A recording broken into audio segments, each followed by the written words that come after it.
The NJ Fire Guy Medal of Valor is an annual award which honors the bravery, sacrifice, and unwavering courage of firefighters who go above and beyond the call of duty.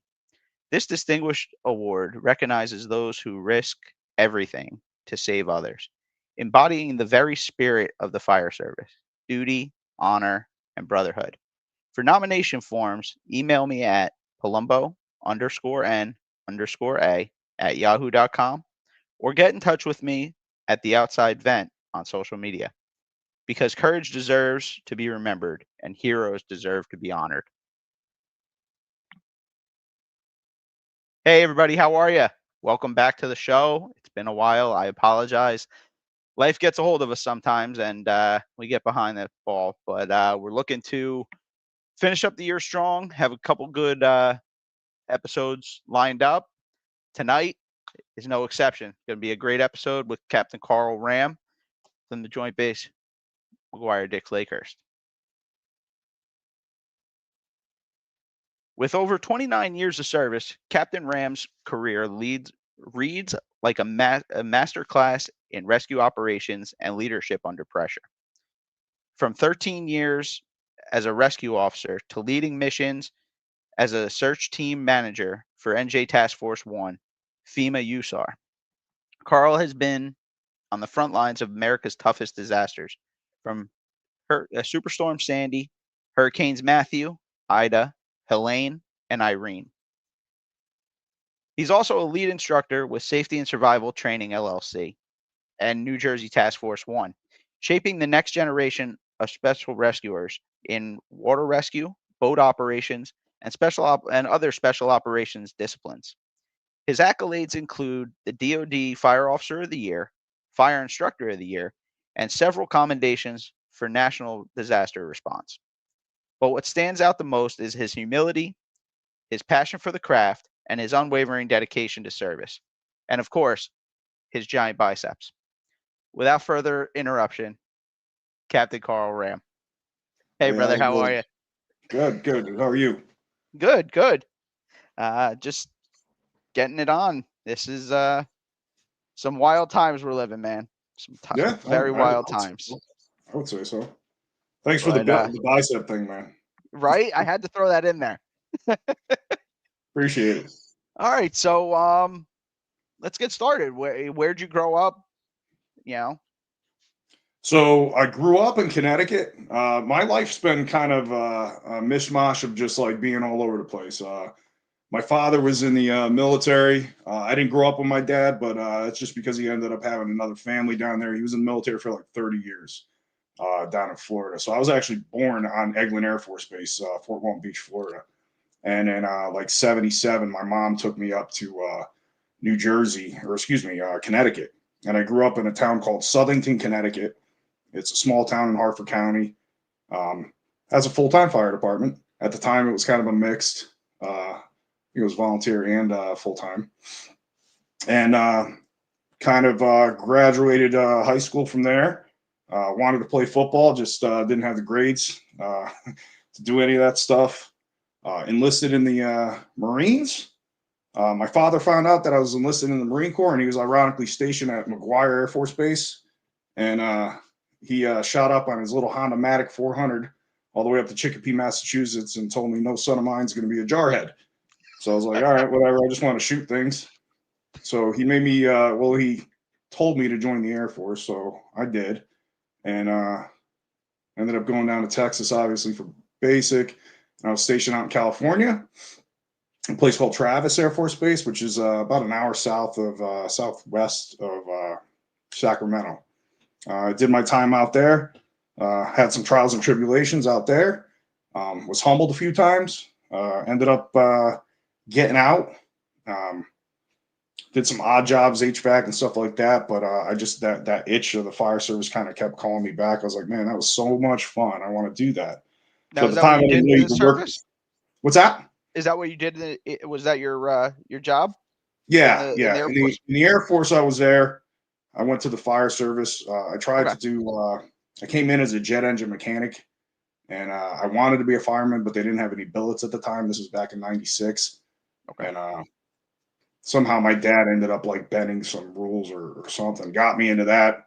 And from there, I kind of went down to the academy there was a brand new academy at the time. It was only like, I think it was in like the third or fourth class down in San Angelo, Texas. In the middle of September, it was like 115. It was death. Went It's through a dry heat. yeah, it is dry heat. There is, but nonetheless, It's still 120 degrees. yeah, it was ridiculous. They had us running out there in full turnout, and I'm like, man, Texas firemen are different. But did that, and like I said, ended up in California after that. Got out, and I didn't know you can work for the government. Like when I got out, I had no idea what the hell I was going to do. I wanted to be a fireman, but I didn't know that you could just work for the government. So I was like, all right, let me take this job. I took a job in Sacramento. I was a reservist, is what they call them out there. There was volunteers and then reservists, which are kind of the same thing out there. And I was working for a fire company out there, and I was also working for AMR at the time as an EMT. And the base, I actually worked for an air base out there called McClellan Air Force Base, and they ended up closing. They were bracked, which is the realignment and closure. Kind of what happened at Fort Monmouth. Yeah.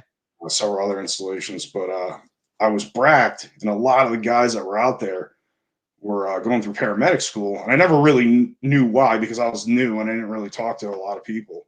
And it ended up you had to be a medic to be absorbed by the city when the department closed, and that was when I think it was like Sacramento City, American River, and Sacramento County merged into Sac Metro. Okay.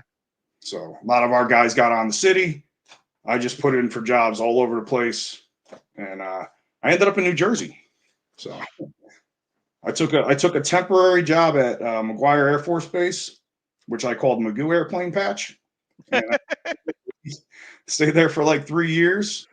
Had an opportunity to get promoted way too early, and I'm so glad that I didn't do that. Ended up putting in for Fort Dix. And I've been there ever since. So I've been at Fort Dix for 23 years. Oh, wow. 22 years, something like that. So, okay. Which just means I'm old.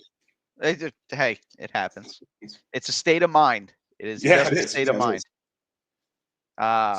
So, all right. So, I mean, back then it was 3 separate bases. Mm-hmm. I mean, were you there were you at McGuire Magoo Airport Patch? Magoo Airplane Patch. when they had the Airmen's firehouse, and then they had the civilian firehouse? That was actually my firehouse. That was Station 2. And it was a beautiful little place. It was a dumpster fire, but realistically, it was just a nice little station because there was only 4 guys in there. We had 2 trucks. We just kind of cross-staffed that, and it was a great little firehouse. And for whatever reason, one of the commanders came in, and she wanted to turn it into something else, and we had to be when I worked there. It was like a subway. Yeah. Now it's like a subway or something, and they were getting a new station built anyway, so that was kind of it. But yeah, I was at that old station. That was my station.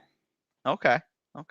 So what was the like, who were some of the guys there that kind of, because I mean you were still newish in your career, and I mean coming from California firefighting, even though it's in the DoD realm, coming from California to New Jersey had to be it was way different. I can tell you that the place that we worked for was dispatched by Sacramento Metro.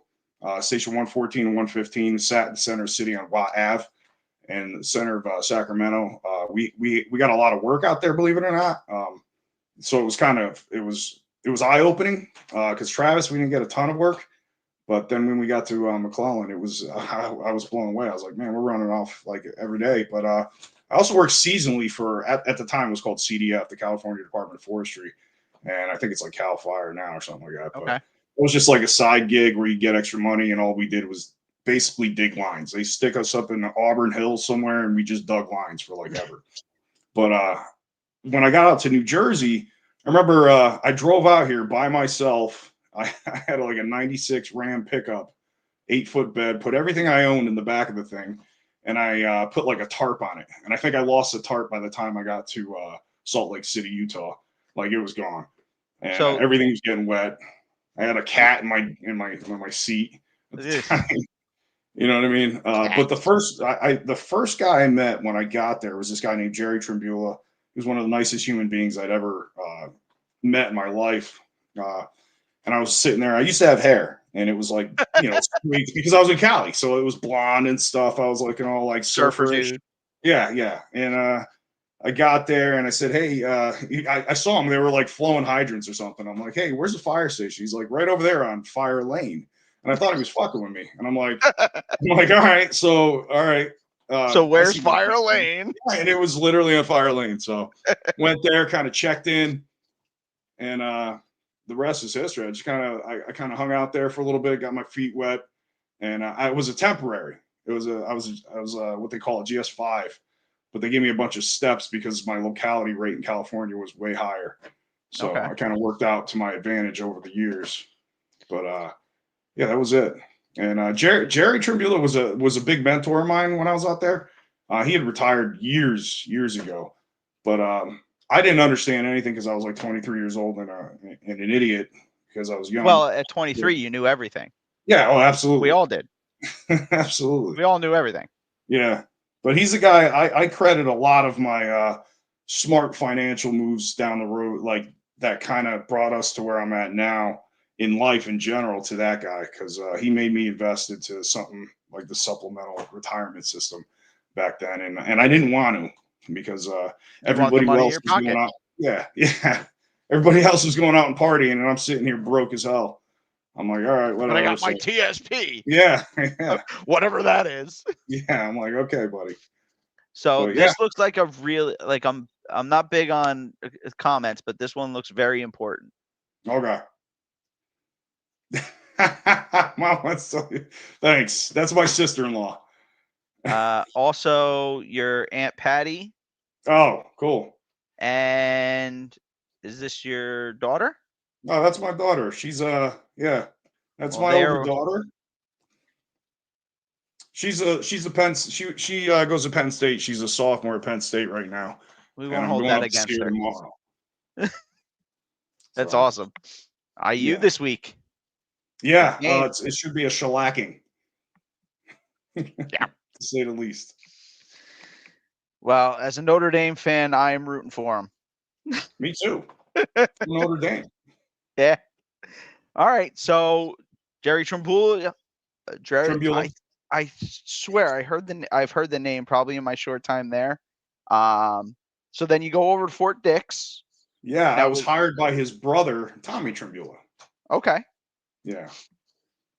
So the funny thing about, and I'm not dispelling anything, but the funny thing about McGuire is I don't think I saw any work when I was there for like the 3 years, 3.5 years. Like it just didn't exist. And I got over to Fort Dix, and it was just, it was a gamble because there wasn't a large selection of people that was at McGuire at the time, and I had opportunity to move up really quick over there. But something in the back of my head kept on saying, I just want to learn how to be a fireman. I feel like a moron. Um, I thought I knew what I was doing, and I thought I had a pretty good grasp of the fire service. Yeah. And then when I got to the fort, I realized I was an idiot. So I was humbled because I think the first like 3 months I was there, I think I caught more work there in 3 weeks than I caught in my 3 years at McGuire. And I'm not even just saying that. I couldn't believe it. I was like, you got to be kidding me. So So what time frame is this? this is like 2004, Okay. 2003, 2000, well, it's 2004, I think. Well, Something like that time frame. So 2006, I that. started as a per diem in Bordentown, District Okay. 2. And everywhere we went, it was because Burlington counties had used a box alarm system for Yeah. years. And it was either every time we went somewhere, it was either Fort Dix's ladder was first due and we were Yeah. second due, Hmm. or we were first due and you guys were second due. Yeah. And like you said, that area was burning a lot. Yeah. Chesterfield, all in there. North Hanover or New Hanover, whichever it is. That's Pemberton. Columbus. Those guys are always doing something, man. Yeah. Browns Mill. Yeah, you guys went everywhere. You still, I mean, from what I'm hearing, you still do. Yeah, we're very fortunate to have a good working relationship with that company. Both Pemberton Township and Borough are like it's great because they always get out. Their guys Yeah. always get out, which is like, that, I mean, the volunteer service at this point is kind of, it depends on where you're at. Yeah. But to see those guys always consistently get out, and they got some squared away guys there, and they're just great dudes to work with all the time, and we have a good working relationship with both companies. So now, what got you into rescue work? Like, I mean, that's you're the to me, you're the man when it comes to rescue. I am far from the man. I am far from the man. I have mentors that I look up to every day, and the guys out there right now, they know who they are because they're the guys that I'm constantly bugging. I'm calling them and hey, can I get an opinion on this? Can I get an opinion on that? And guys that I legitimately look up to. But those guys have been more than helpful to me in my career, both now and previous. But I think the rescue thing is like it was like this pedestal thing when I was relatively young that I just wanted to be part of it because I just thought that was a little bit more fun. I mean, listen, don't get me wrong. I mean, running into a building on fire is one of the greatest things on the planet. But I just like the mind game that kind of was involved in that whole world. And I started to like actually. It's funny. I said this to my daughter the other day. I was like, you kids don't learn anymore because you just want to get the answer to something. You just want to like, hey, what's the answer? They look up the answer. They don't understand Yep. like the knowing the why that gets you Oh to my that God. answer is the process of learning. And the more that you can actually absorb Yep. that, you could just it's great to know why we do something a certain way or how we got to this way and why these numbers Yep. are so important. I stress that on my guys now so consistently. But to answer your question, I think it was like 2002. I was still at the air base, and they sent me down to Texas for their rescue school, and it was fun. I was like, "Oh, this is awesome! I want to do more of this." And the acting chief at the time uh, had sent me. They had just done their green run, which is their initial run of Rescue 2, which at the time was structural collapse, and it was trench rescue, and it was a couple other. I think it was like heavy rescue or I can't even remember. That's a long time ago. But when I went to that, I was I was the first DOD civilian to go sit in that class, and I didn't know it at the time. I was like, why am I the only guy that like is a civilian here? But Virginia Task Force One was teaching that class in coordination in conjunction with the DOD team that was down there at the time. And after that class, again, ironically, I was down there September, October. It was 115.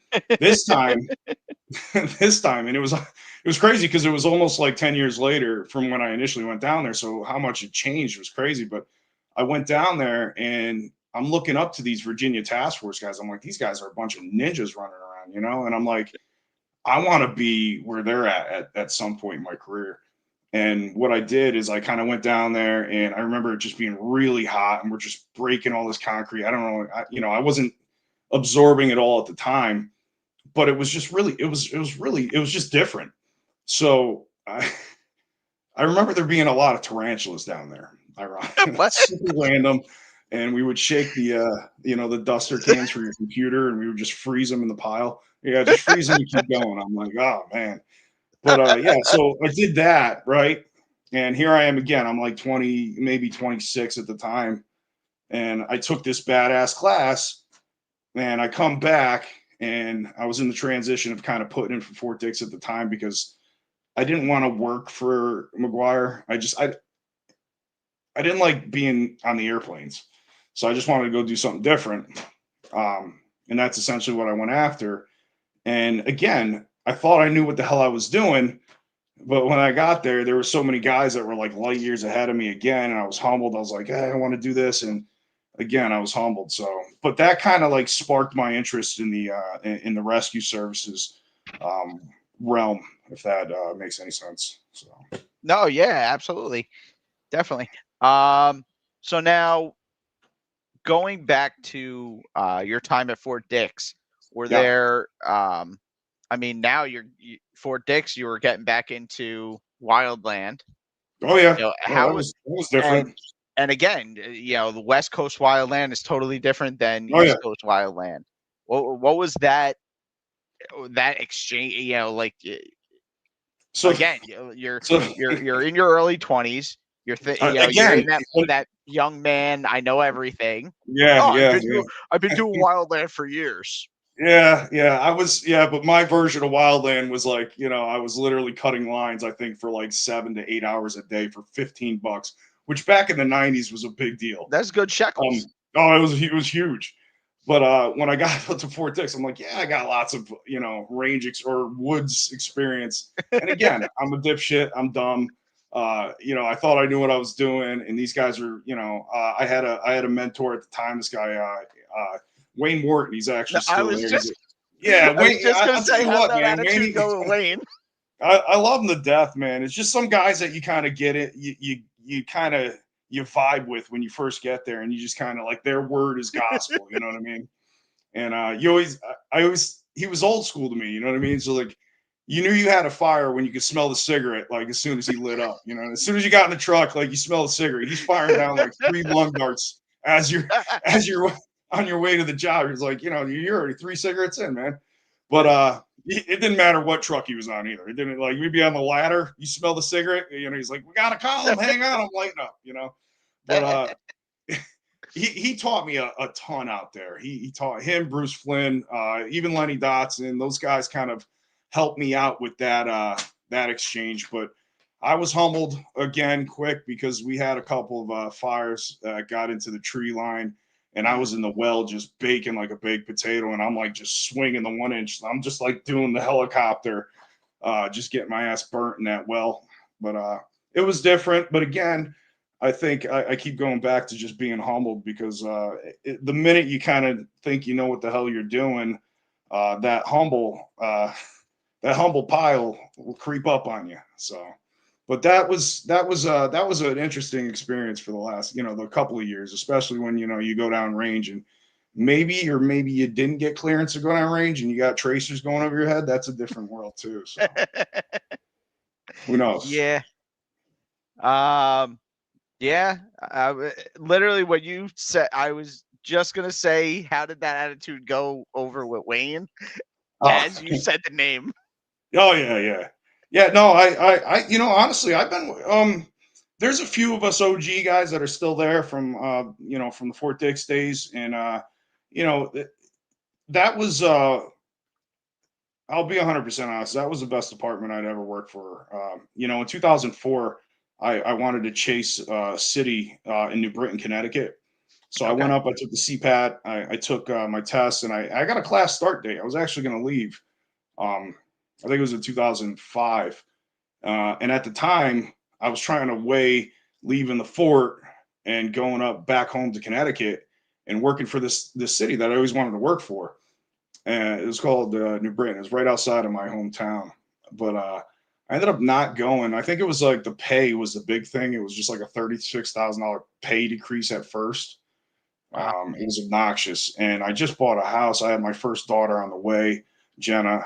And I just decided not to because I was so happy with the fort. I mean, it was the most family oriented department I think I was so blessed to be part of. I mean, everybody knew everybody. Yeah, there you go. Yeah, that was I think that was early Joint Base days. You got a Okay. bunch of good guys in there. You got John Gatorovich over there on the right.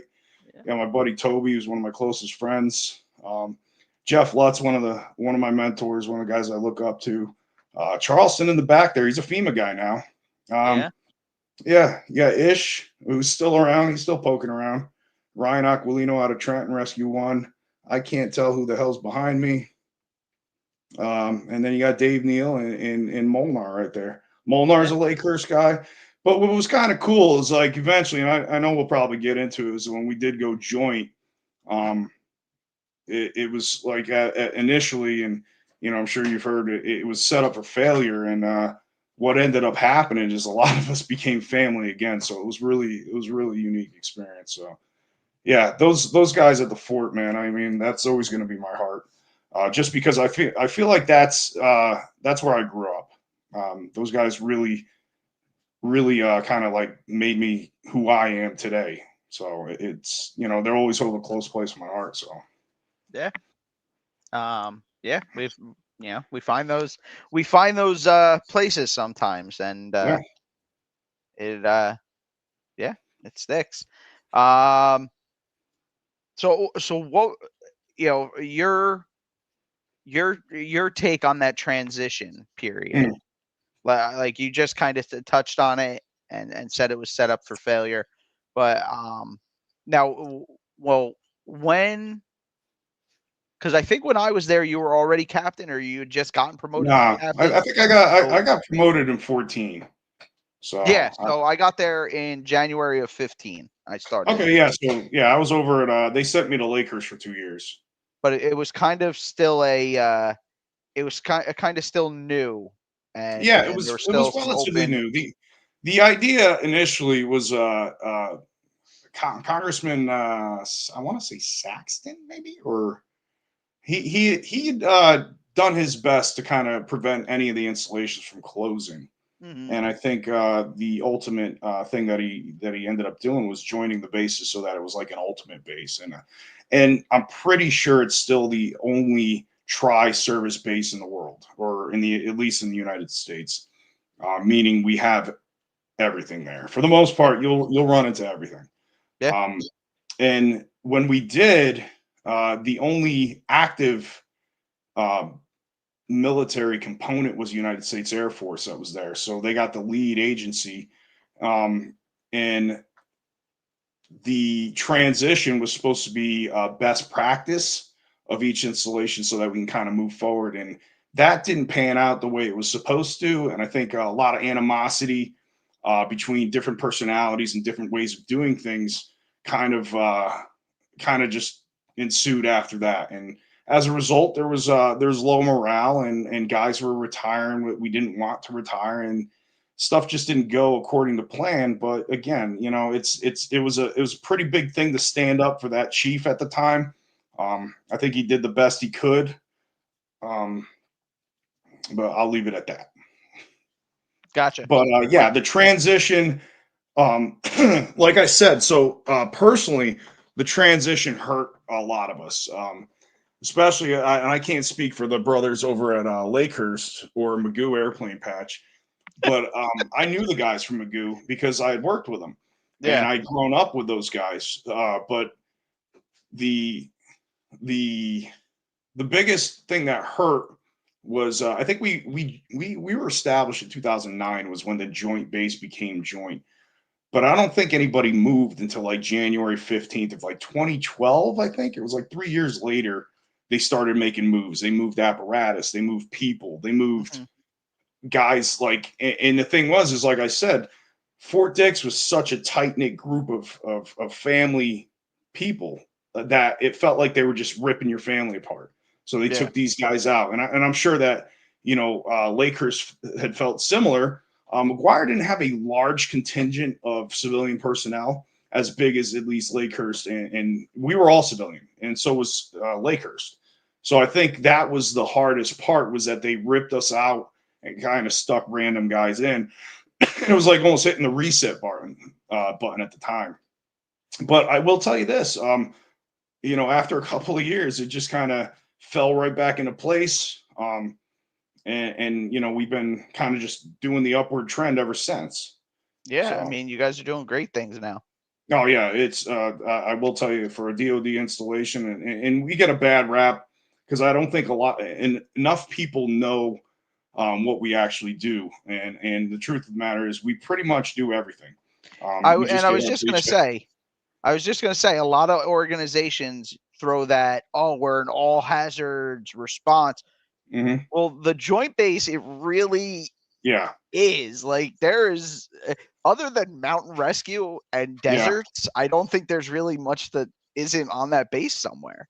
I yeah. mean, Very, it's very fortunate to have. And what the current management team has been able to do with their limited resources, because they're actually limited right now, Mhm. with just not enough management team for the amount of personnel we have. We're a little bit larger. Again, we're 70. I think it's like 67 officially, but we have some outlining stuff that we don't even count. But we're 67 square miles with 6 fire stations and like over 200 and some odd personnel.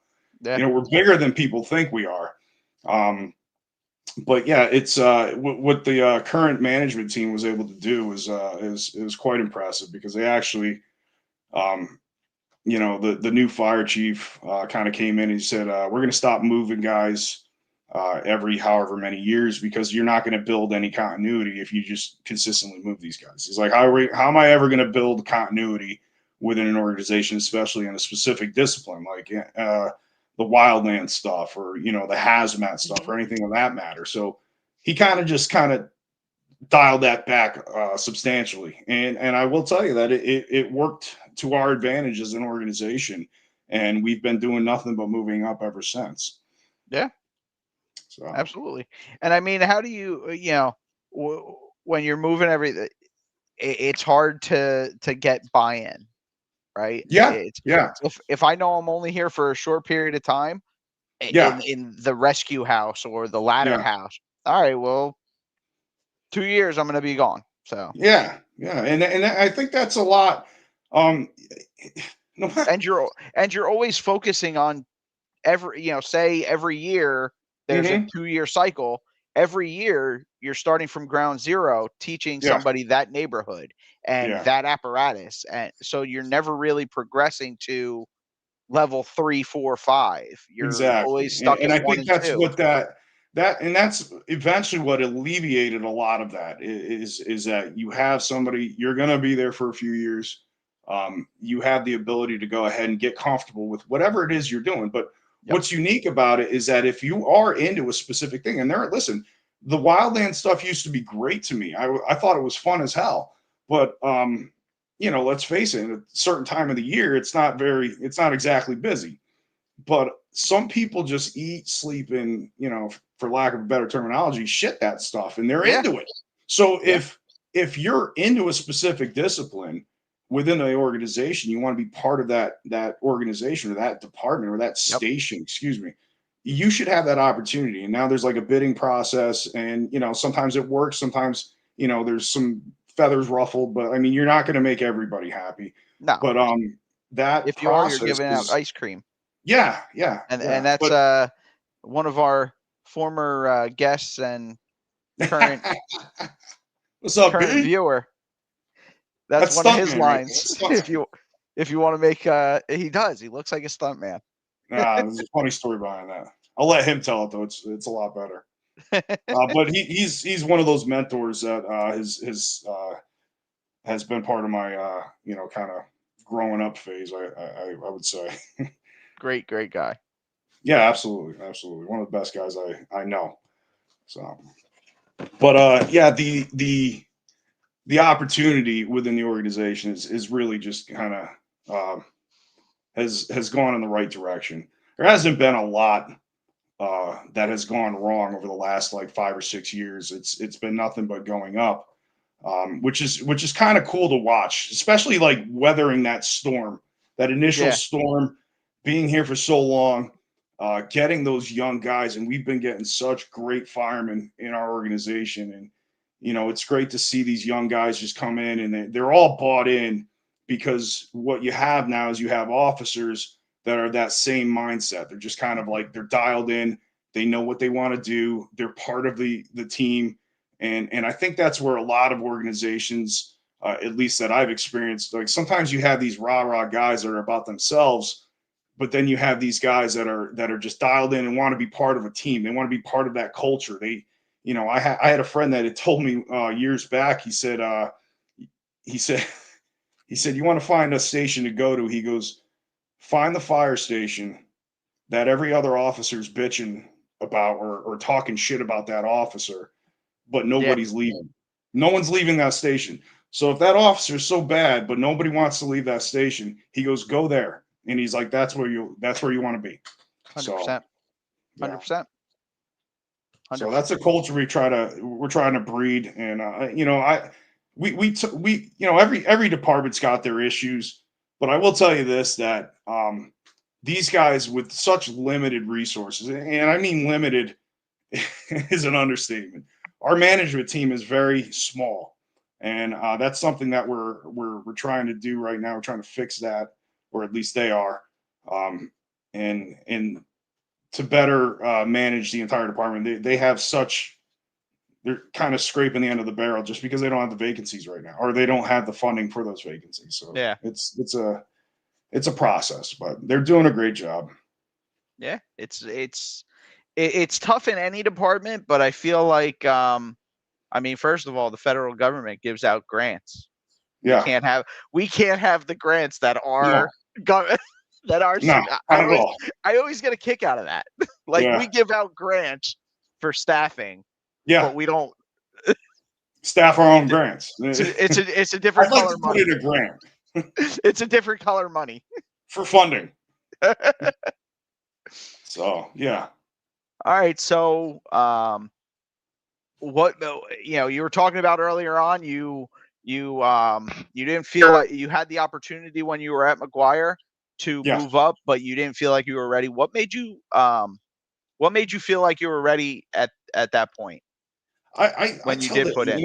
it's funny you ask that, because everybody, I don't know if I don't know if it was the older guys that I came up under, that basically they said they made it like, they made you feel like it's okay to ride the back seat. And I rode the back seat for 17 years of my career. I'm gonna lie to you. I sat back there for 17 years, and I got a lot of work. And not lately. I'm the white damn cloud. I don't get shit.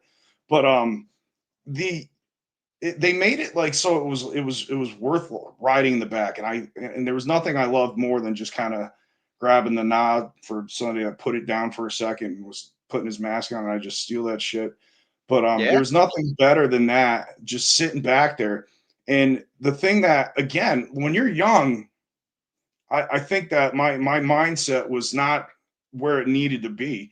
And I think just the reps of the years of just consistently doing, or following a good leader, or getting into that, that guy that I kind of look up to.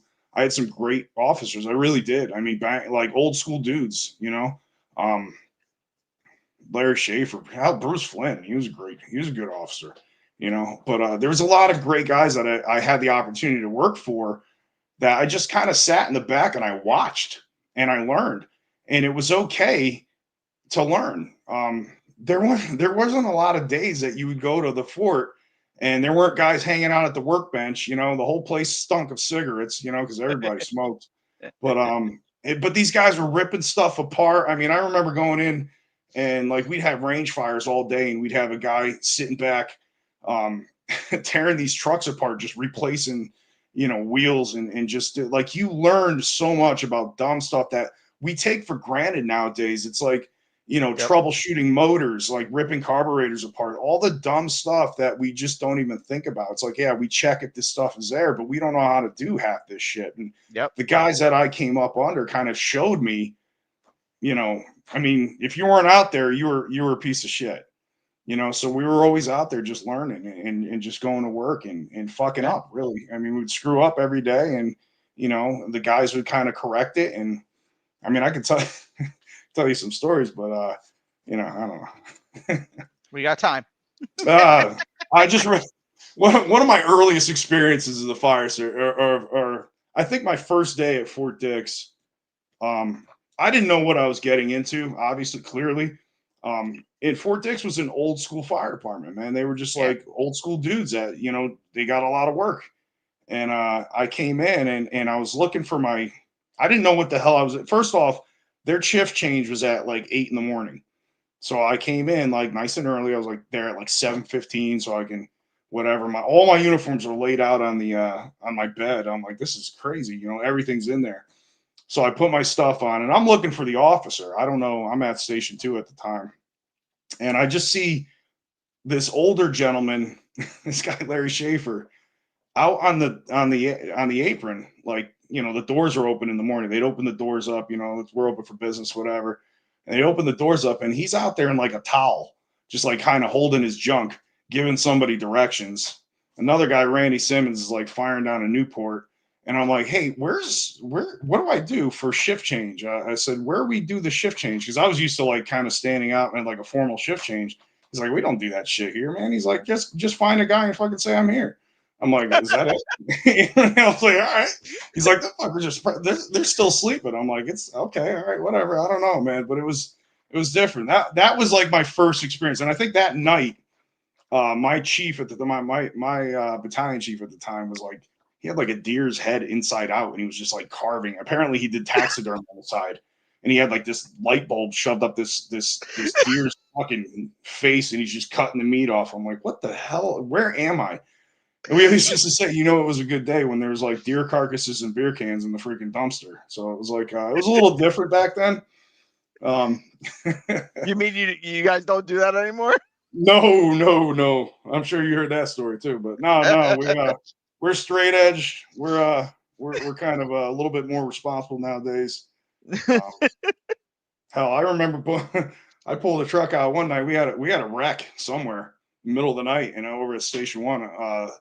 The fourth guy, or we had five sometimes. If we had five, the fifth guy was driving the rescue. And I remember if you've been to Station 1, a typical Army fire station, like the one at Fort Monmouth where you guys put the lean-to on, we have the same station, which is now Station 31. Okay.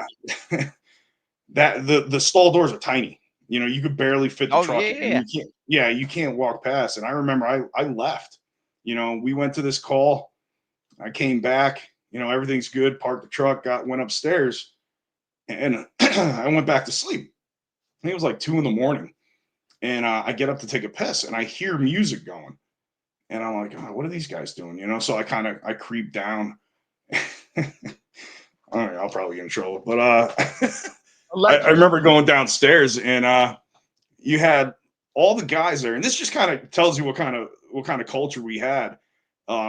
The guys were down there, and one guy was painting the bridge or the damn side of the building that I took out. He was repainting the bunks, and the other guy was putting a new lens on the back of the rescue, and I'm like, what the hell happened? And then I noticed, what did you guys do? Did I hit something? And apparently, I took out the side of the building. I didn't take the building. I just kind of I grazed the side, and I mean, they were drinking beers. I was like, dude, it's 2 a.m. You guys are drinking beers and fixing a truck.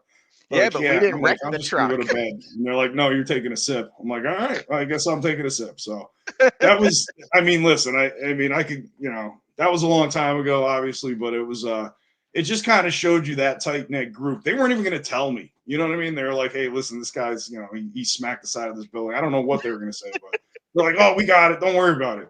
I'm like, you're just finding an excuse to drink a beer, but I get it.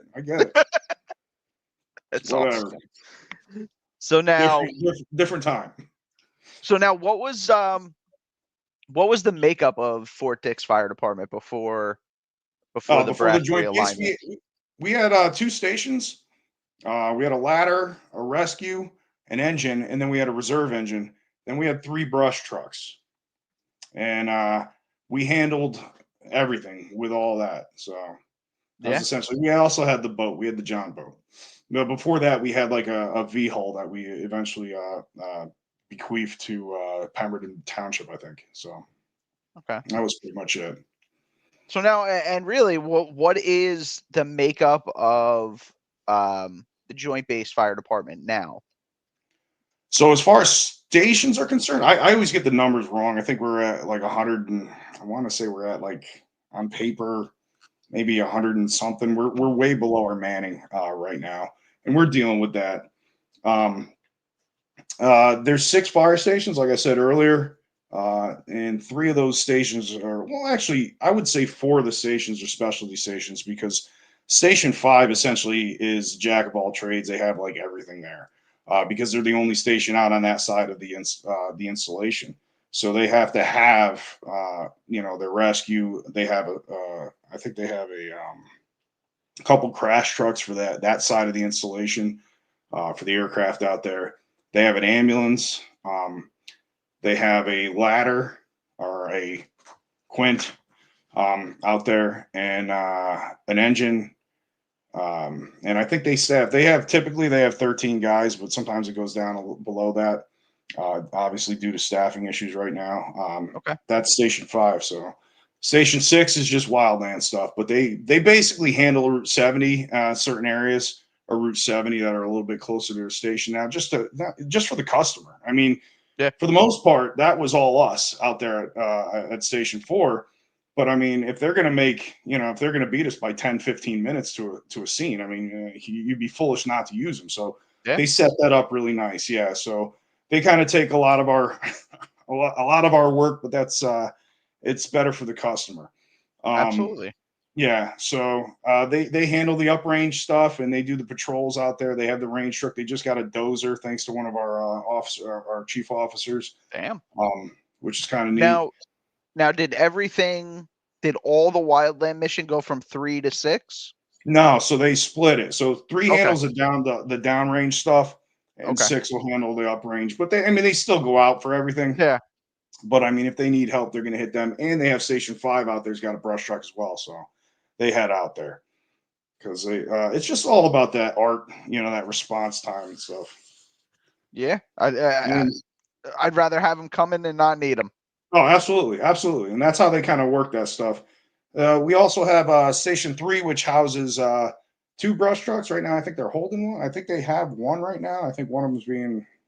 I could be wrong. They'll probably light me up in the chat or whatever. But they have a hazmat mission there, and I will. I'll be honest with you. These guys are dialed in with that hazmat stuff, man. They got all the new toys. Our meters are basically read by them. They can see everything we're doing with our meters. They can run everything right through that hazmat truck. They also have an engine. So they have an engine, a hazmat, and 2 brush trucks. Not a lot of things could fit in that station. They run 4 guys. My station in particular, we have a heavy rescue, a telesquirt, 3 boats, Okay. and that's essentially it. And we have a Polaris for the SAR stuff, which is kind of big in Burlington County. Station 2 has a tower ladder. So I think it's 100 foot, 105. I could be wrong. I'll get yelled at for that too. But they have a tower ladder with some great officers out there. And then Station 1 is obviously on the flight line. That's headquarters. That's where all the chief officers reside. Crash truck. They have an engine and a tanker out of there with several crash trucks. So that's kind of how it's set up. There's 3 battalions, and what they did is they named McGuire Battalion 1, Fort Dix Battalion 2, and Battalion 3 being Lakehurst. So each battalion has 2 stations. So Okay, so 6 fell in yeah, under. Battalion 3. Yeah. Gotcha. It kind of worked out that way. They're relatively close to that area. They're out there by themselves, home on the range. So, All right, makes sense.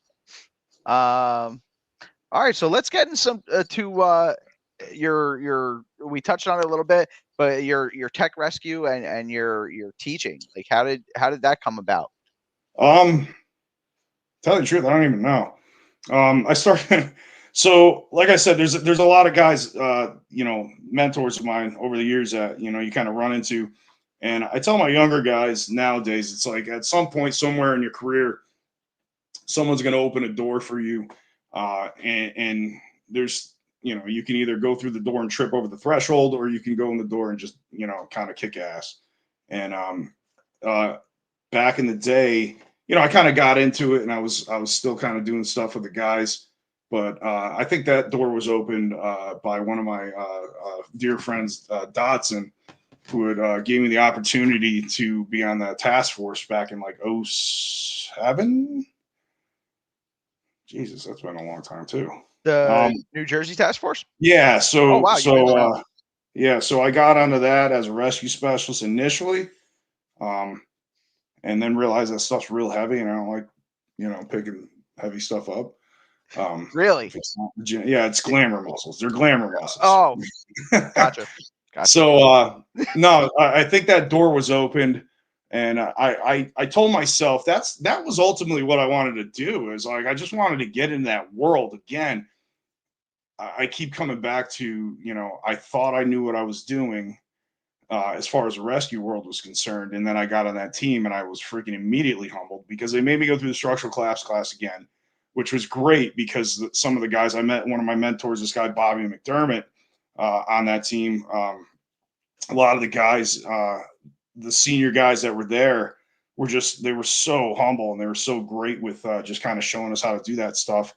And I really got into it. And it was funny because what I started to do is I think like my first like 2 or 3 years on that team, I literally made myself take every single class offering that they had. And I'm talking like from task force leader to logistics specialist to rescue specialist to search specialist.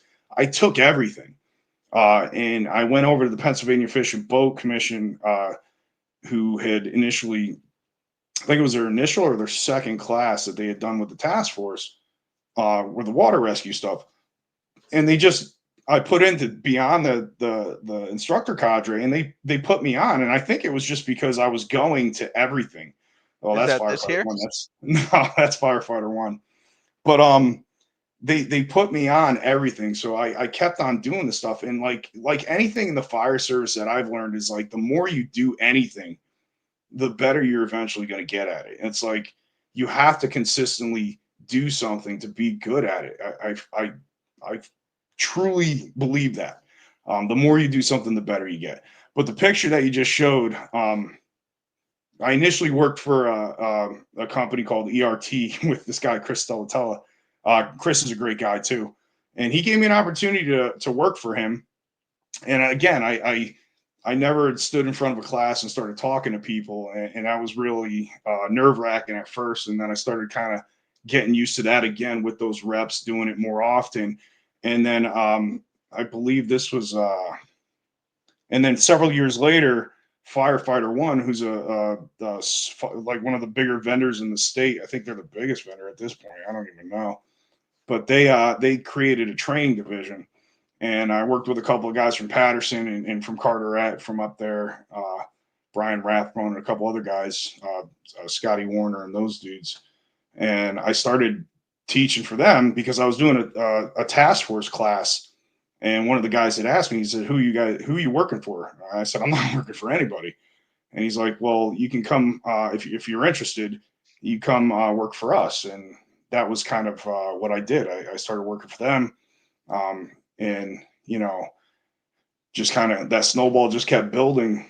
And then the next thing you know, safety and survival training. I don't know why Firefighter One exactly. I think it was a loss. I think at some point those guys, I think the president of the company had just kind of said, hey, listen, we're not making what we initially thought we were going to make with this company. So we're going to get rid of the training division and just become a supply company. And I think that's what essentially happened. At the time, the training company had a lot of equipment and stuff like that. So rather than just get rid of all that stuff, they sold the company to safety and survival training. And that was I basically knew everybody from that squad anyway, because I worked with them on the task force all the time. I think we were deployed a few times together, and you're always rubbing elbows with these, in my opinion, these Jedis. These guys are all good at what they do. Some big names out there. There's some big names in that picture. Some guys I really respect. And once that kind of happened, I think that was the first time I actually met my buddy Brian face to face. And I think we had about 7 or 8 wobble pops after that meeting, and had a couple Diet Millers together, and we realized that we're like, wait, did we just become best friends? Not really, but it was kind of like same mindset, and we just kind of went from there. And I'll tell you what, man, the owner of that company, Dan Dorenzo, has been nothing but like just great to his guys, man. He's all over the place. The guy's got like a ton of shit going on all the time. But one thing that I've always valued about Danny is that he legitimately takes care of his men, his guys. Like he always takes care of you. So I loved that opportunity. So I started working with those guys. And then I just, again, like the more you do something, I'm going in all these different departments in New Jersey, Pennsylvania, New York, Connecticut. And next thing you know, I'm in Arkansas, New Jersey, Arkansas, doing Arkansas Central Task Force. All right. So again, the more you do this stuff, the more reps you get in there, I think the more proficient you come in anything you do. And I kind of try to bring a lot of that knowledge or a lot of that stuff to our company and just kind of make sure that we're always doing something within my organization, or at least my station. So Well, I will bring up some of those pictures from your company level trainings. I mean, yeah, that was a couple of weeks ago.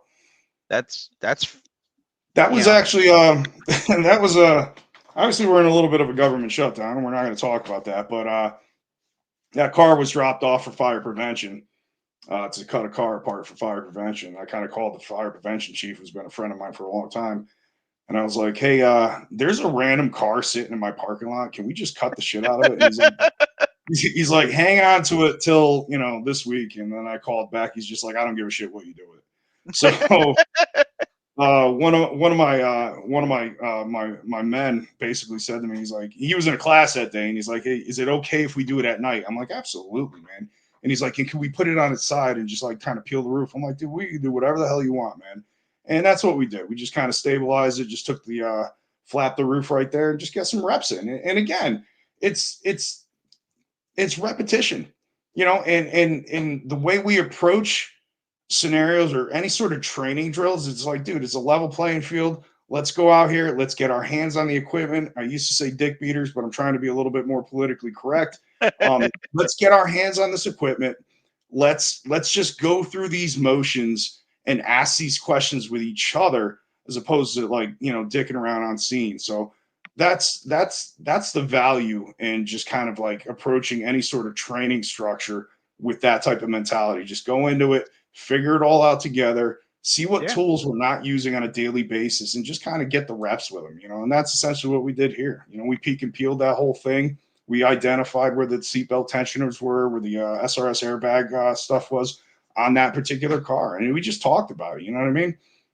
well, and I So mean, and that's also part of one of those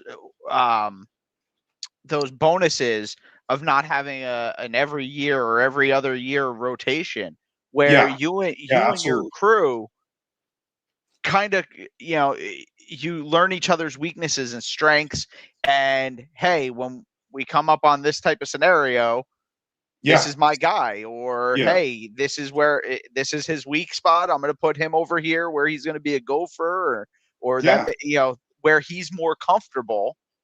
And we and that's really where it comes into it. I mean, somehow you guys ended up in prison. I Yeah, mean, that's not where P Diddy is. That's not. No, P Diddy's P Diddy's across from my station. that's So that's this was, actually where George Young, is it? the Fort Dix prison, Yeah. George Young from Blow, Mm-hmm. when I Yeah, was he was there. working, I was working part time in when I was at the Joint Base. I was working per diem in New Egypt in Yeah, Plumstead, and we had a transport. We had an EMS transport to Deborah, yeah, and I'm standing there, and I'm looking at this guy on a gurney, and I'm like, who? And there's federal corrections officers there, and I'm looking at him. I'm like, I know, like he looks familiar, and I've never done time in that pen. yeah, So, and I walk out, and I'm like, holy shit, that was the dude from Blow. yeah, They're like, what? I'm like, that was Johnny Depp's. I'm like, that's the guy Johnny Depp played in Blow. yeah, yeah, yeah, We went back to the firehouse. We looked him up on the federal inmate registry, and he was at Fort yeah, Dix. yeah. Yeah, there's But this particular thing was only a couple of months ago.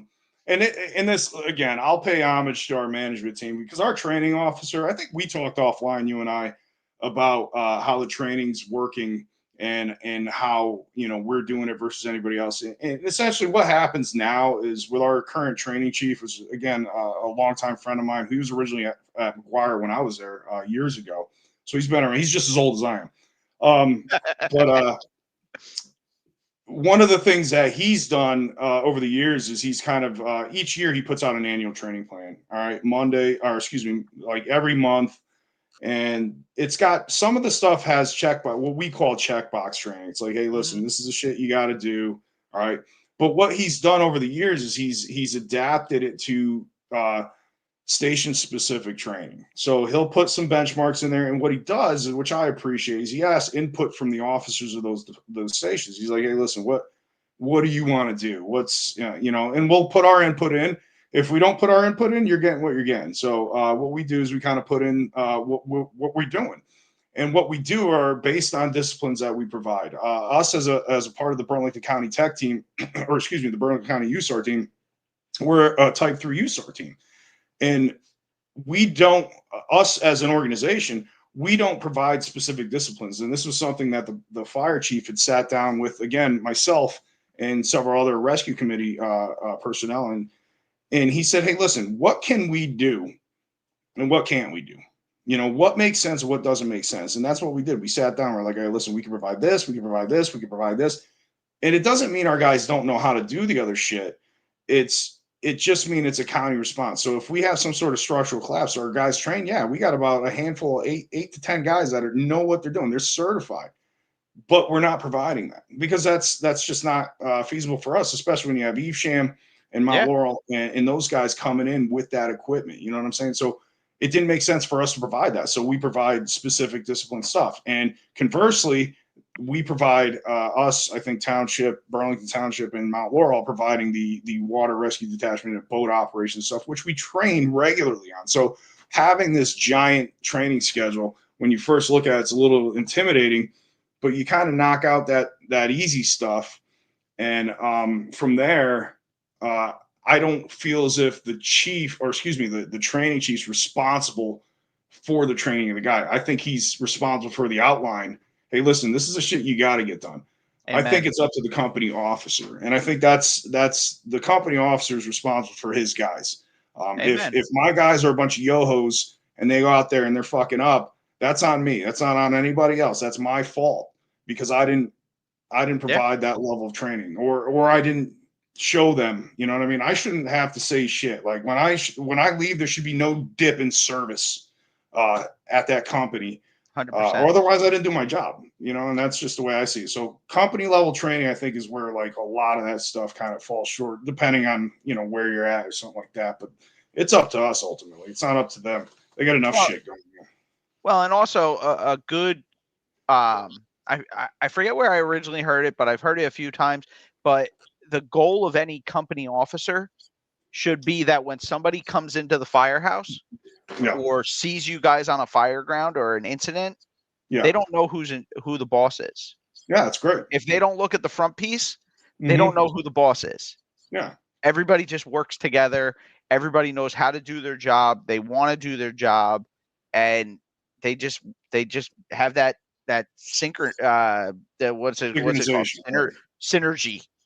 Yeah, I've been blessed, man. I tell you what, I got a bunch of knuckle dragging guys. I always call them the knuckle draggers because they do. I can't explain. Getting the calls from the outside is what humbled me, and I think like when you first get promoted, it's cool, but learning how to lead through trial and error has been probably one of the biggest things that I've enjoyed in my career out of 29 years. Is like the ability, the leadership stuff that I'm kind of getting not so much into. It's just the leadership that I've learned on how to be a leader is probably the joy of my life. It sounds so weird, but it's like I never thought my entire life I would love seeing my guys do well. Like, you don't set out, I'm like, oh yeah, I'm going to make great leaders. I just want to make firemen, and I make the best that I can to the best of my ability. But like, I love the fact that my guys are on autopilot. I don't say a word. I just get off the truck. They're already tackling whatever the hell we're tackling. Boom, you know what I mean? Boom, and they're boom. just, yeah. And I can go back to a time where I think I was in Texas. I got sent down for some class. I think it was like Officer 3 or something like that. And I was doing my thing. And these guys had some lady in Pemberton Township that had jumped off a bridge or fell off a bridge or a dam. I don't know. I want to say it was like 50 or 60 feet. I wasn't there. And I had two of my guys. One guy, they had 4 guys on the rig. This was before the NDAA. One guy was out shopping. I think the other guy, and the other guy was he was just covering the station while I was gone. He was detailed. And I had two of my guys just completely dominate that scene, just with the help, obviously, of Pemberton Township. But just, I think I got like 5 or 6 phone calls, or at least text messages from other company officers, other chiefs, other um, people that were on scene, or at least listening to that scene, that just basically said, dude, whatever the fuck you're doing out there, just keep doing it because your guys just killed it. And Nice. I can't explain to you like the chills I got in my body for something like that. Yeah. You know what I mean? It had nothing to do with me. Just those guys going out and knocking it out of the park made me just like It all it'll rosy it'll stuff. it feels better, or almost feels better than getting the compliment yourself. Yes, yes, and that's the fun part of the whole. I'm in the best seat in the house, and I know it, and I Yeah. enjoy every day. I since there's some days are better than others, but I can tell you, just seeing those guys do well, I can't. And I didn't go into it thinking that. You don't Yeah. go into that leadership role, just I want to be an officer of a truck, and you have the opportunity to be the rescue officer to me, which is cool. I'm like, man, I'm sitting in like one of the coolest seats in the fire service.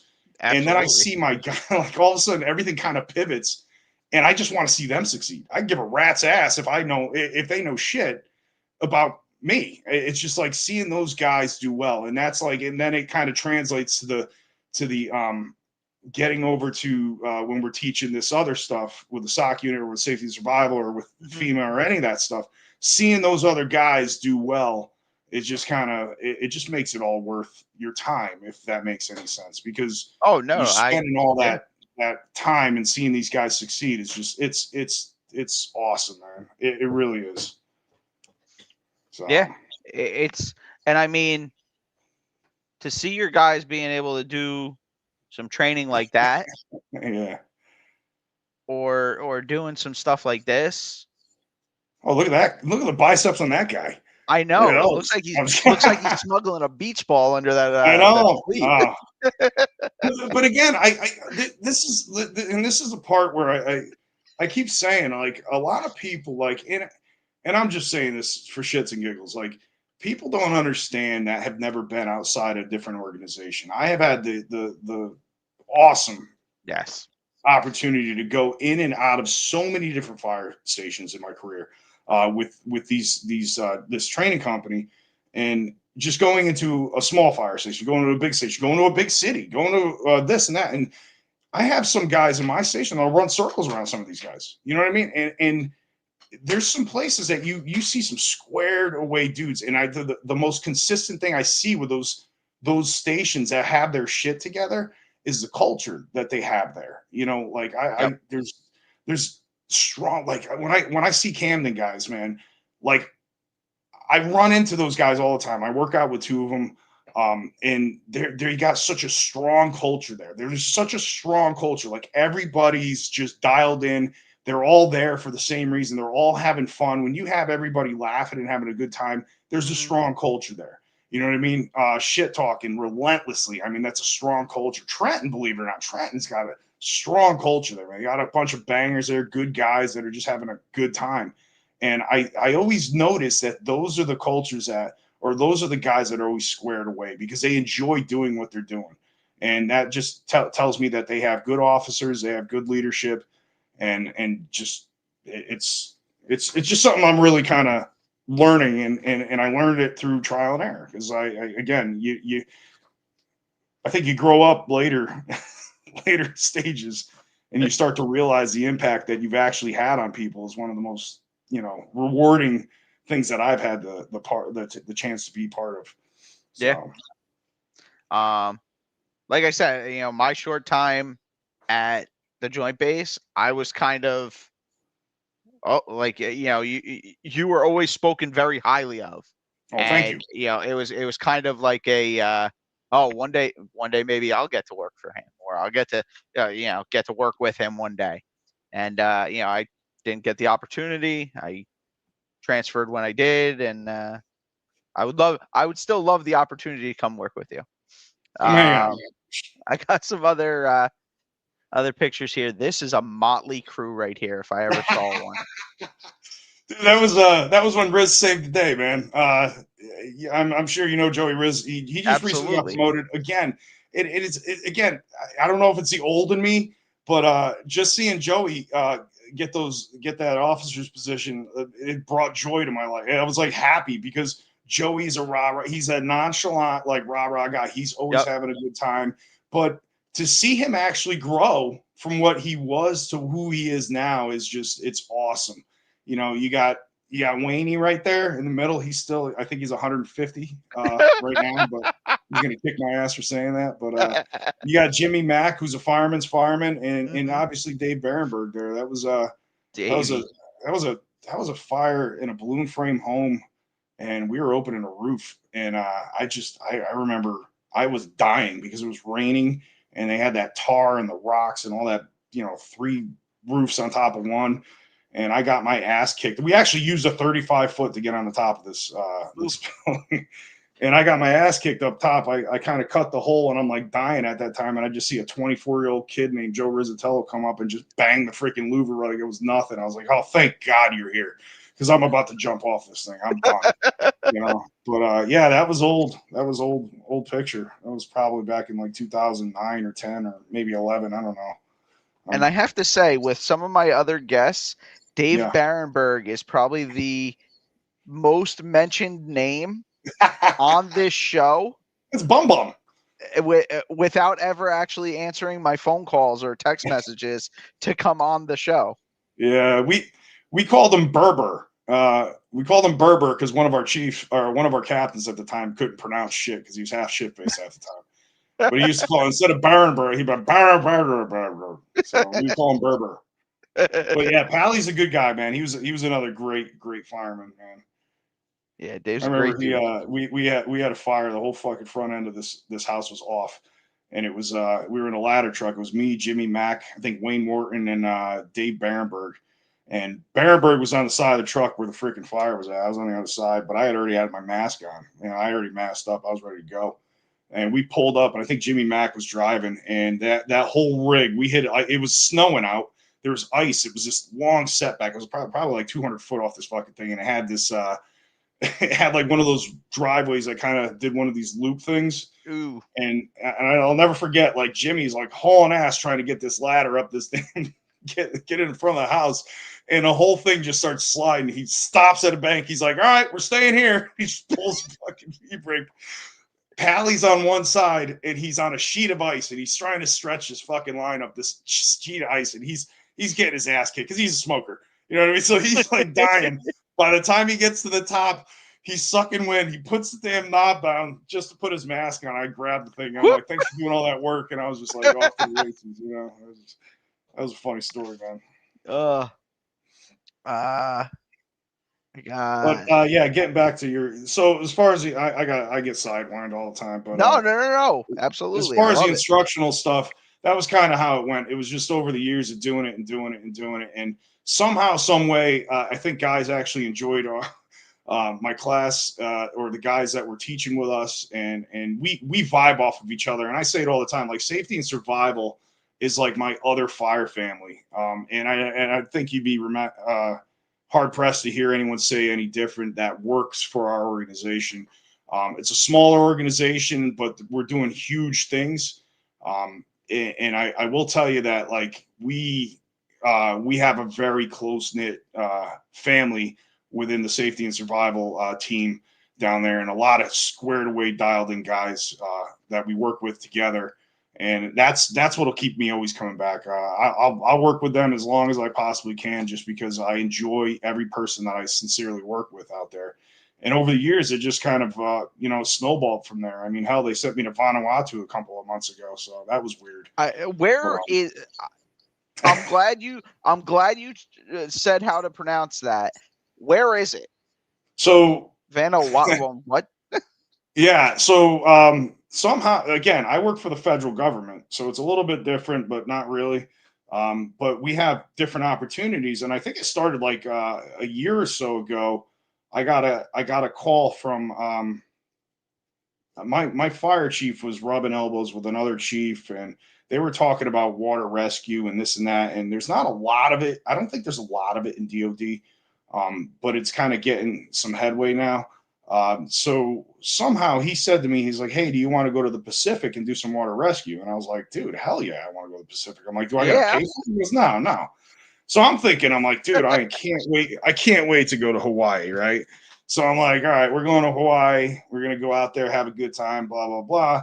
So I meet up with this other guy, Frankie, from like, God, where the hell was he at? He was in like Guam or something. And he's like my team lead. And he's like, "Hey, we're going to do this." And I'm like, "All right, nice to meet you, yada, yada, yada." And he goes, "Have you ever been to Mongolia?" And I'm like, "No, no one's ever been. Who the fuck goes to Mongolia?" And sure as shit, I ended up going to Mongolia. And yeah, yeah, yeah. There's a couple, I sent you a couple of pictures of that too. It's weird. Yeah. But I ended up going to Mongolia and doing this this water rescue course in this place, and I can tell you, it's not some place that you're going to put on your bucket list. The people are absolutely amazing. They're great. There's a huge language barrier out there. I couldn't speak, well, Mongolian, I guess. And it was just, it was a very surreal experience going out there and kind of working with the firemen out there, which was kind of neat because, you know, I've had the experience to see, you know, obviously you see the cities, you see the townships, the municipalities, and you see all these different fire departments from all over the place. But then when you go to another country and you get to work with those dudes, and they're just like-minded guys Yeah. doing the same shit with Yeah. less capability, but they make it work, you know. And you know, I was really the first couple of days I was having a hard time because I was out there for like 10 or 11 days and I'd never been, I had to look it up. It's under Russia and above China. And I went out there and it was just a weird experience. But when I got to their firehouse, I just saw this red building with fire trucks in it. I'm like, damn, I feel normal That's again, right? Firehouse. Yeah, I was like, that's firehouse. Except that there was kids cleaning AK-47s. It was a little weird. But anyways, so Okay. I did Well, that. hey, that Yeah, the DOD. yeah. There's No, little kids with this was Mongolian people. But so well, again, but so fast forward to like July, I think it was like July of this year, I got into contact with this guy Frank again, and he says, "Hey, do you want to go to Vanuatu?" I was like, I gotta look this one up. I'm like, I don't know where the hell this is you're at. not sending me to So Mongolia again. I mean, my standard answer is yes, I'm going. I don't care. I'm like, dude, I'm going. I'm gonna take it all. I don't care. Yeah. So again, here you go. My management team, they're like, dude, absolutely, go ahead. You know what I mean? That's the type of dudes that I'm working for. So they make that shit happen. You know, so it's funded by it was U.S. aid. That's funny, but to go out to Vanuatu, which is a chain of 73 islands just northeast of Australia. Okay. So I got on a phone with this team lead, who's a guy from Hawaii, and he says, "Hey, we're gonna do search and rescue. Can you do some search stuff?" I'm like, "Bro, that's my wheelhouse." I'm like, "Yeah, I'll do that. No, you know, I'll do it with my eyes closed." And I ended up going. I actually took one of my men, this guy Kevin, who's a squared away kid, just hungry kid, you know, former Marine. Um, but I ended up asking. I said, "Hey, listen, you want to go out here and do some search stuff with me?"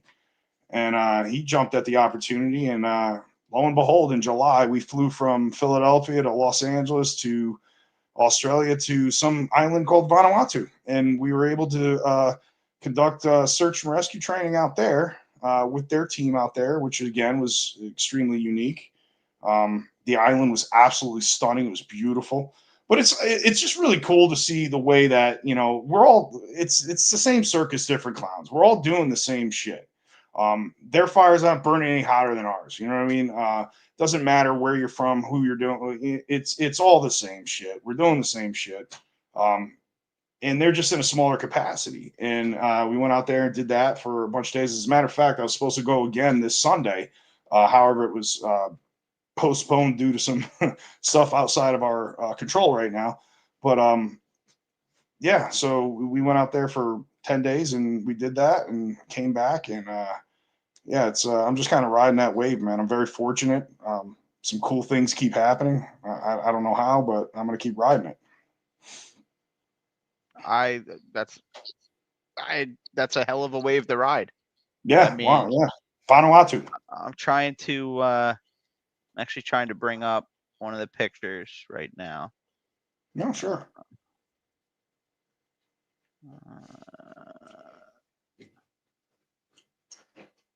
My apologies, everybody. You're good. But yeah, the trip was kind of there's just a different culture out there. I mean, everybody's happy.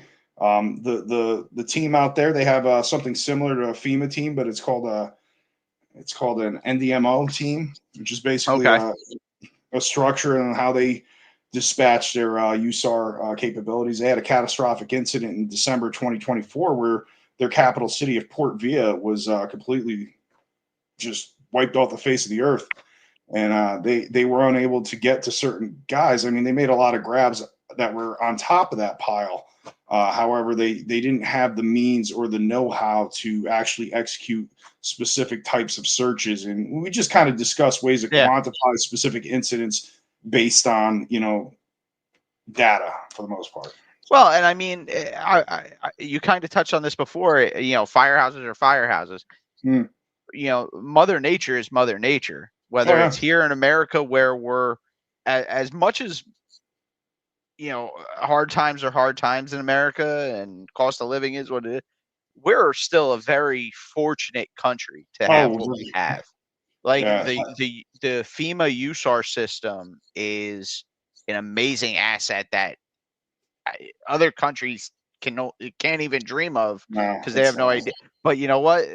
Buildings still collapse there. Mother Nature still gives them earthquakes that level towns, and like you said before, they got to do what they got to do with what they have, and a lot of other countries, would be happy for our hand-me-downs. Well, yeah, absolutely. They're not over-engineering safety into everything either. They basically exactly. And I mean, there's even some places in America that building standards aren't what they are in the populated areas like we are. But so I got another for some reason the Vanuatu and Mongolia pictures aren't coming up, but I got some other training pictures here. This Yeah, that was a Burlington County SCS class that was recently put on a few weeks ago. I just had the opportunity to be part of that, and again, our team had the opportunity to be part of that Burlington County team, and we sent, I think, 3 members of our organization to this. This is the Burlington County team is made up of Evesham, Mount Laurel, Burlington Township, Bordentown, and the Joint Base. I think we recently just took on Cinnaminson. But it's again, a bunch of squared away dudes, good guys. What's cool is this the Burlington County team is relatively young, but they're very capable of a lot of they were challenging Ida and they knocked it out of the park, and it's just great to see the training that we do together translate into the real world. And I think that's the best part is we legitimately train together. We go out, we do the water stuff, we do the structural collapse stuff, we do technical search stuff, and we do lifting and moving. And we go out there and we do that stuff together. And the camaraderie that the guys have developed over the years, just knowing each other in the county is just awesome to have, man. It's just good to see. Yeah, I think that was the Burlington County as well. Yeah. We have about 8 of our guys, and we have some county guys in there. I think Mount Laurel guys and a couple of Evesham guys. Well, maybe one Evesham guy. And I got an old picture here. Wow, that's really old. Yeah, that's the initial Joint Base. Yeah, that was when we. I don't even think we were together yet. Scott Chief Murray Salaji over there on the right. Yeah, he's been retired a long time. You got your boy Scotty Murray there. Yeah. Jimmy Mack's still there, thin. Yeah, that was initial. Wow, you really scraped the end of the barrel there. I do. Yeah, that was. I think Brian talked about Sean Mick in his podcast with you, and Sean Mick is the second guy on the bottom from the left there, and he's a North Hudson guy. But these were we went to South Bend, Indiana, and did the South Bend, Indiana River Rescue School, and that was great, man. That was challenging. We did the hot sessions, just kind of again getting those reps in. We had an opportunity to do the rescues with a guy being in the car. You know what I mean? Okay. We got on the roof and kind of just made that happen.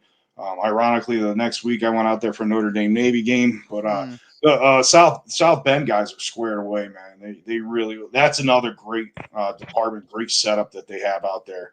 A lot Yeah. of great guys out there, Ernie, Nick, but the Baker, but those guys are squared away. So we had a couple of troopers in there that are original team members. And Christian Dreyer was there. He's the prettiest son of a bitch I've ever seen. But so those guys were there. That was a great school. I'll tell you some stories about that offline. So, All right. So what kind of classes you got coming up anytime soon? tell you the truth, I don't even know what Do I'm you guys signed up for now. do you guys do any open enrollment? I mean, I have one here where I'm sorry, but these guns are a little bit bigger than yours, Cap. But I don't. That's not put on by me, but I kind of jump in where I can. That's the Battleship New Jersey, and obviously that's the rope rescue school that we do is typically you do a rope rescue school there, a confined space school there, with some very very very strong rescue guys that kind of put on that class. And I'm humbled. I'm lucky to be part of them because these guys are some ninjas, man. But yeah, they do open enrollment on the Battleship. I think they're doing it 2 or 3 times a year now. okay. That's up to our managing member. He kind of takes care of that stuff. But yeah, that's that's another old one too. But as far as us, I think we have the U.S. Coast Guard on next Thursday, but that might get canceled due to the water levels right now. So Okay. we're doing that at the base. So Um. So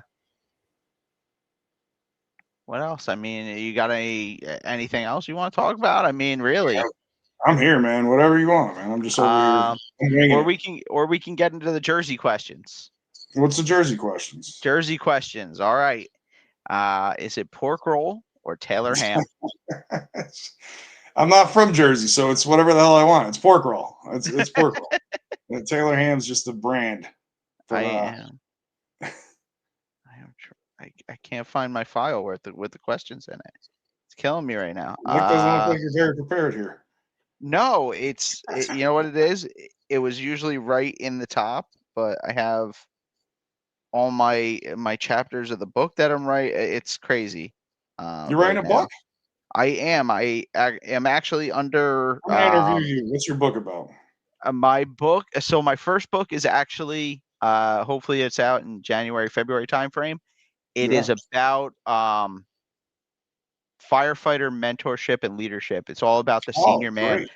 the senior man position and Mm, how that it's called Firehouse Sergeants, yeah. the backbone on the back step, and it's Hmm. all about how the correlation between non-commissioned officers in the military and their importance and their role in leadership and mentorship Yeah. and that senior firefighter, you know.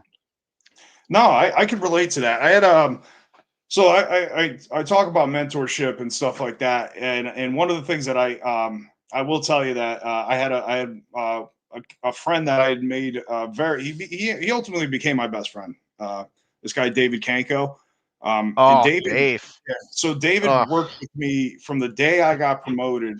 I was assigned to his group over at Battalion 3 Station 5, and him and I grew very close over the years. And what I loved about him is he's the only reason I am the way I am. He was literally the crutch that I needed at that time in my life to try to blossom into whatever the hell it is I am. But if I didn't have David as my crutch, I wouldn't have been half the officer that I am. And I, not that I'm anything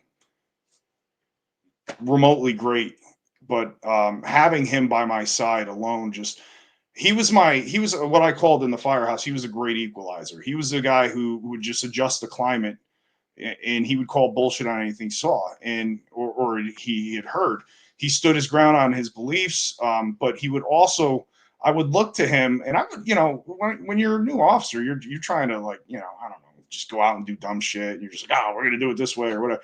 But I would literally ask him because I respected him so much that I would say, hey, am I being a fucking asshole right now? And he goes, yeah, you're being an asshole. And I would take it. And I would take it because there was a time in my life where, you know, it was neat because it's hard to like, I don't get into like accolades and shit like that. And there's like our boss, when we get in front of a classroom, we're supposed to give our accolades and, you know, and you're supposed to talk to class and say, hey, I'm so and so from here, and I'm this, I'm that, I've done this, I've done that. And I think over the years, what I learned as far as leadership and mentorship stemmed from just being around the humble Dave Kanko, because he was just that great equalizer. And he was always a shoulder that I could sit here and be like, all right, does this make sense? Or am I right? Or am I wrong? Or he's like, no, you're good. You're good. And he would be honest with me. And I think a lot of that is that senior guy. But you don't want the senior guy to be that senior guy. He doesn't want to go out and just say, hey, I'm the senior guy. It's what I say, you know. You want the guy who's like that humble voice in the station that's always around. But the accolades thing that I'm kind of getting into is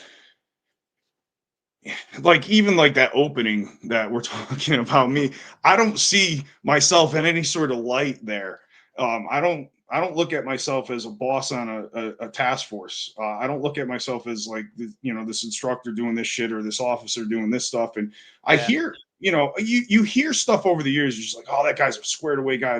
You don't look at yourself like that, because at some point in my life, I took a step back out of myself, and I'm like, all right, I gotta. And it was unfortunately, it was when my best friend David hung himself, and I took a step back, and I really, him and I used to we used to have these stupid conversations that I would, because I had never bought into that brotherhood shit. I didn't for a long time. I didn't really. I just wasn't.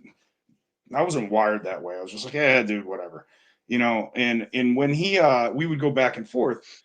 And then when he passed, everybody knew him and I were very close. And when I tell you, I had, I think it was like my wife said at one point, it was like 162 text messages from people all over the fucking, it wasn't even just Jersey. It was just people. Like, I had a guy from Miami-Dade who I had met in West Virginia doing a boat operator course call me and just like, dude, you all right? And I'm like, how the fuck did you get?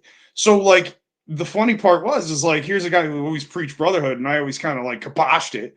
And then all of a sudden it was like that brotherhood just literally just checked on me, you know, out of nowhere.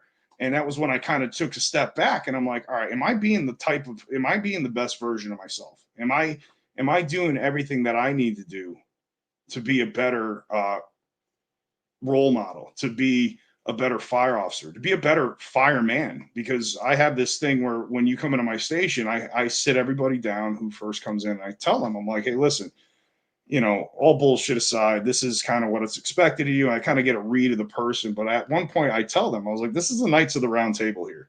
I said, if you're familiar with King Arthur, I said, nobody here's any better than anybody else. All right. I said, not me, not anyone. I said, listen, I'll make decisions. Some of those decisions are gonna be fucked up, but I don't care. I made that decision. So if you know, at some point, at the end of the day, I'm the one who's got to hear about it. So. I'm the one who's gonna, like, I'll fail, and I can tell you, I've probably failed more than 95% of the people that you've talked to without even knowing their stories. All right, I can assure you that I've been there. But I think over, you know, just consistently sitting back and having the ability to actually take a step back, look at yourself, and be like, all right, am I fucked up? Am I being who I don't want to work for? Because I think mentorship can go two ways. Mentoring a person is one thing, but leadership is completely. I think they go together. That's actually my second book. So you want to be my boss? Fire officer development from the senior firefighter. Well, and that's something that's learned. I feel like it's all learned. I mean, some people have it right off the bat, but some people have to actually go through the process of trial and error, fuck up, and kind of figure it out. But once you're there, it's intoxicating, and you learn something from leaders all over the place, and I feel like you can learn a lot from a bad leader, you know. And that was like when I talked to my younger guys, I was like, yo, make sure that, you know, you're learning from everybody. It's when you're thrust into this leadership role, and you have to worry about your men or women getting into, you know, some gangster shit. You have to know that they're ready to do that. And I tell a lot of guys, I'm like, listen, a lot of shit can be learned from guys that are just terrible at their job, or you just don't like working for Yep. that person. So you're going to learn, oh shit, I don't want to be like that. I want to be like Yep. this, or I want to be the better version of myself. And don't try to be anybody else at Yeah. all. That is the worst thing you could ever be, is someone else. You want to be yourself, but you want to be the best version of that self. And that's Yep. one of the things I had to sit back when my friend killed himself, and I was like, dude, I gotta be better at like this. I gotta be better at this. And I actively try, and I'm actively trying now, like just consistently, to be a more of a humble human being. I want guys that never have to navigate a personality or my personality to ask me a fucking question. If you don't know how to Yeah. do something, but you're afraid, because I remember when I was young, I was like, I would ask like an officer or something, like, hey, listen, I don't really know what we're doing, or how do I do this? And I would get the, you're a driver, you're supposed to know that shit. I'm like, yeah, but that wasn't what I was asking. So then I knew that I didn't want to ask that guy again. I'm not going Yeah. to sit here and Yep. ask you if you're going to belittle me and make me feel like a Yeah. piece of shit. Yeah. So that was a big thing with me, is I don't want to be that guy. I want to be that guy that everybody, not that they have to work with, that I earn their respect because I respect them. And that's the thing. Like, I respect my guys. I respect them a lot. And as a result, what I've learned is that those fucking guys will go knock that wall down, and they won't even ask why.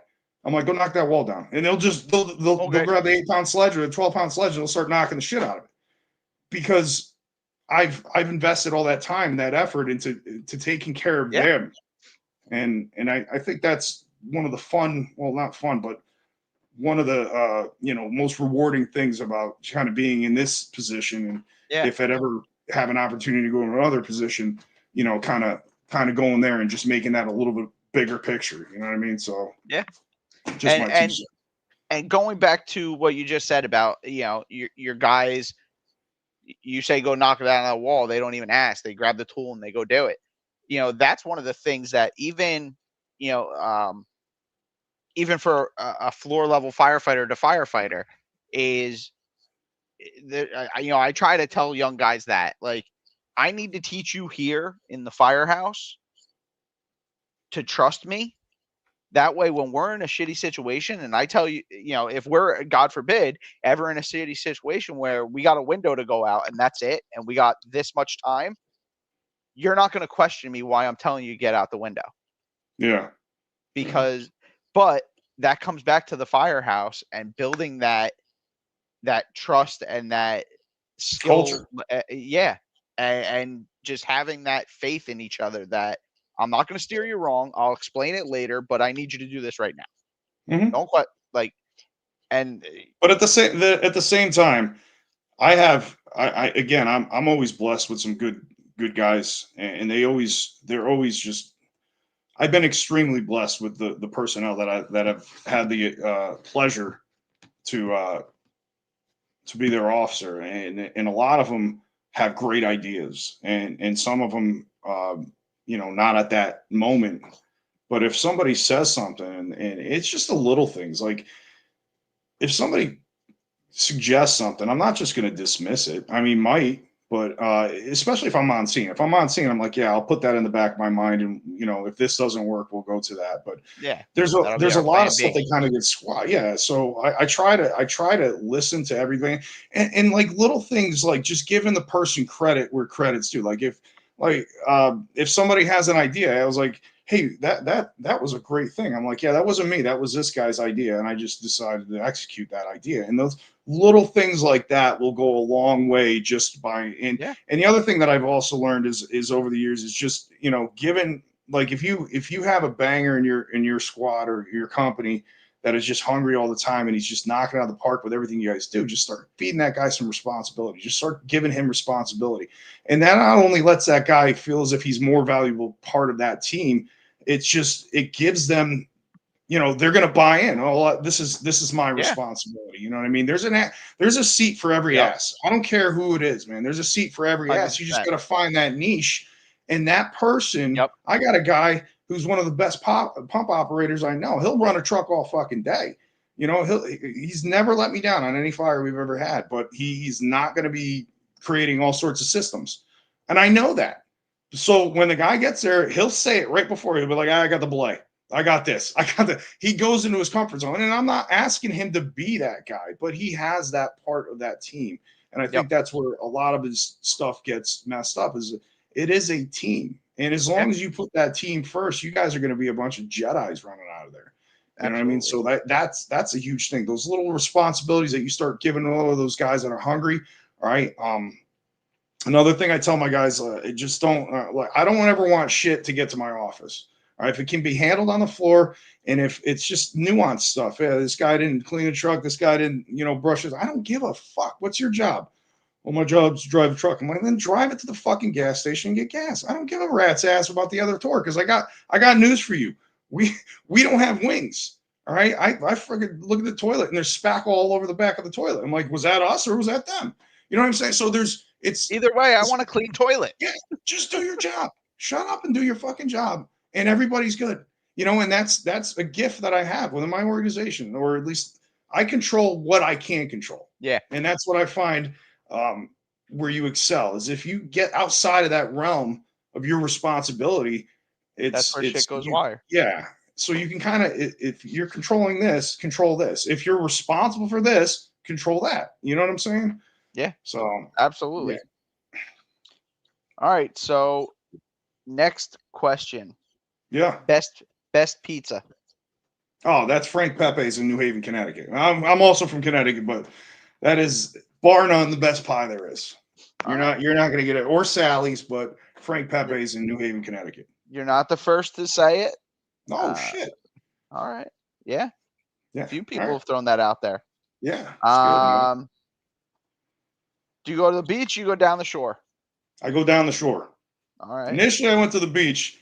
I've been here for 25 years now, so I'm going down the shore. All right. Location of preference? Wildwood now. All right. I still hit LBI a lot, or not LBI, but I still hit Point Pleasant a lot, just because it's the quickest one.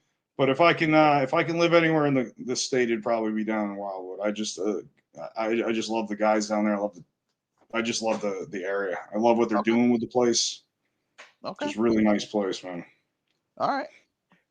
Proudest accomplishment or achievement on the job? Oh wow, that's tough.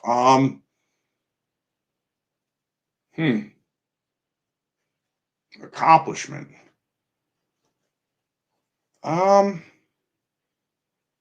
That's a tough one. Let's come back to that one. DOD Fire Officer of the Year, DOD Fire Instructor of the Year. Yeah, that's. Come on. Like I say, I don't really care for those types of. All right, things. Here you go. I think how I grew many guys out of under that. you? How many guys under you have you mentored that have gone on and become, leaders in their department or in your department? And None. No, I'm just kidding. None. No. Come on, Rizzatello's arms are much bigger than they used to be. My greatest accomplishment is honestly is gonna sound so stupid, but well, obviously my family is the greatest accomplishment. I have a beautiful family. I got a beautiful home. I don't know how the hell I got here, but I will tell you, on the job, because you asked on the job, is I like I said, look, when I go out to another place and I meet guys that I don't know, or I go somewhere and I don't know, and to hear those guys say that they want to work for me, or they hope that I, maybe you get promoted, or maybe you do this, or they have a lot of good shit to say. Personally, it feels good, because it's not something you're set, when you have a mindset where you're not setting off to just try to be the rah-rah guy. You're actually trying to make a legitimate difference in younger guys' lives. I think that's rewarding. I think that's one of the joys of where I'm at in my life right now. I love going out and hearing other people just say, "Hey, listen, I would love to work for you." And that feels good. That feels good. I won't lie. It's kind of neat. Accomplishments, they don't really. I mean, obviously, you save a kid or you don't save a kid, or you pull somebody out or you don't pull somebody out, or um, that's a tough one. I don't really have anything that I feel like I'm not done. Maybe I just haven't gotten there yet, and I don't have a right or wrong answer for you. Um, but yeah, that's kind of what I feel about as far as accomplishments. I don't know. You get them. You just I don't, for whatever reason, I don't care. I All right. don't know if I'm wired different, man. I don't know. No, I gotcha. I gotcha. All right. Now break the levity. Add a little levity here. Does Central Jersey really exist? No, no. There's north and south. 195 splits it. You guys in Trenton and all that stuff. You're not in Central Jersey. You're in South Jersey. There is no South Jersey. There's no Central. All right. So my last question, and it kind of goes back to, I guess she is your aunt, Oh boy. Aunt Monica. No, It's a she's my question that I sister-in-law. always ask, Yeah. but I will allow her to ask it. What advice do you have for young person curious and looking to get into the fire rescue service? Also, Um. what would Go you ahead. say is your biggest? See, she wants to know what your biggest accomplishment is. Oh, my biggest accomplishment, honestly, is being exactly where I'm at, man. I think my biggest accomplishment is that knowing that my mentors that I had learned from, and all the mentors that I've actually taken a piece of every single one of them and try to kind of create me. I think that's my greatest accomplishment, is that those guys now, I've earned their respect. I think that's probably my best accomplishment, is that I've earned the respect of the guys that I respect. And that's all I ever really sat out to be. I just wanted to be good at my job. Yeah. And now I don't even care about me. I want the guys to be good at their job. And the fact that I have, mentors that now look at me like I'm an equal, it's mind blowing that I've, after God, 29 years of doing this stuff, you get to a spot where your mentors truly respect you, Yeah. and look at you like on that same level. And I think that's probably the best accomplishment. But as far as that question is concerned, if you're interested in the fire service, I would say, without a doubt in my mind, go to see if you like it. Go be a volunteer somewhere, to see if it's something you're into. I will tell you this: that you're never going to get rich being a fireman, um, unless you're me. But I'm just kidding. Um, I'm just kidding. Um, Is that early advice about the TSP? no, no, no, no, no. That's not CSP. But no, my advice for someone that wants to be a fireman is it is truly, it's literally gotten me to where I am in my life today. It's gotten me everything I own, everything I am. I owe to the fire service. I owe to the people that came before me and kind of showed me the right way to go. Um, and even the people that didn't, because I decided not to go that way. But I will tell you that it is the most rewarding job in the world, in so many different aspects. It is the most fun you'll ever have at work. I can't believe that we actually get paid to do this shit. A lot of times people ask me, like, for example, I go to my daughter's games, and some of their friends are, what do you do for a living? And I tell them I run a frat house, because that's what I do. I run a fucking frat house. Um, these guys are idiots, man, and it's fun, man. It's never the same. And when it is, you got to get the hell. If you go to work every day at the firehouse and it's the same, man, get the fuck out of the house. Get out of the station. Get on the road. Go do something. 100%. One of the I'm laughing at myself because I'm thinking about Brian Emenecker. Him and I, a little story. Him and I don't ever talk shop. And I think that's why we got along so well. We were just like, fuck it, dude. And I think we were coming back from some class one day, and one of the trucks, and it was just him and I. And I was going through like this weird time in my life where, like I said, there was like guys that I had coming in that had chomping at the bit. They wanted to work with me, and they're looking at me like there's like I'm gonna do some like crazy like I try to do different shit all the time, but at some point when you're constantly doing different shit, you run out of shit to do. And I'm like trying to think off the cusp a lot. I'll come in and I got these cool ideas, and I'm like, I want to do this, this, and that. And then you see, you know, the day doesn't go according to plan. So I'll never forget this. It was before Brian retired. We're driving somewhere home from a job, and I looked at him. I'm like, dude, again, a guy that I respect. So I kind of look over. I'm like, hey, I was like, can I ask you a work question? And he's like, yeah, dude, fuck, go ahead. You know, and he goes, I said, you ever come into work and like guys are fucking chomping at the bit, they're looking at you like, you know, what are we doing today and this and that, and they're all excited and you don't have shit. I was like, you have nothing in your head. You have a clue. It's like every fucking day, dude. Well, I'll never forget that. I don't know why it was so funny to me. It's because I'm sitting here trying to figure it out. I'm like, man, am I losing my shit? Because I don't know what to do when these guys are looking at me and I don't know what like I'm gonna trade. I'm like, do you ever have that experience? Like every fucking day, dude. I don't fucking know. It was the most Brian fucking response I'd ever gotten at that point. But I'll digress a little bit. But when it comes to getting into the fire service, I will tell you this: that any young man, woman, or whatever else there is out there wants to get into the fire service, it is legitimately one of the most rewarding experiences in your life. It is one of the most fun jobs in the world. There you go. Yeah, it is literally. You remember that, right? But yeah, it's one of the most fun things you'll ever do. And every day I say, I'm like, I can't believe they pay me to do this shit. I'm like, I'm just running around in a boat, like dumping people in the middle of the Delaware River. I was with these Mount Laurel guys a couple months ago, and like we're just driving around in circles in Delaware River, and I'm like, all right, jump the fuck in. They're like, huh? I'm like, jump in. And by the end of the day, it's beautiful out, sunny. We're swimming in the Delaware River. And I pulled one of I think it was Greg Walzak. I pulled him out. I'm like, do you believe we get paid to do this shit? So you're not going to be a millionaire, but you're never not going to have fun. I could never. You can't pay me enough to sit in a cubicle and make like $2 million a year sitting in a cubicle, just sitting there on a computer all day. I'd want to punch a midget right in the baby maker. But I just that's not how I roll.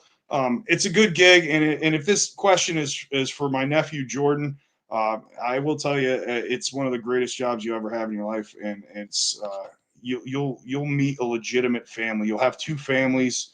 You have true brothers that legitimately care for your well-being. They love you unconditionally. You can cry with them. You can have some of the worst days of your life, or you'll you'll have some of the worst days. But when you get back, you know, it's just like you bullshit with the guys, and it's like nothing ever happened. You know what I mean? So it's just a really unique gig, and I'm thankful every day that I was able to kind of make a life out of it. So if that makes any sense. So I can't think of a better way to wrap up.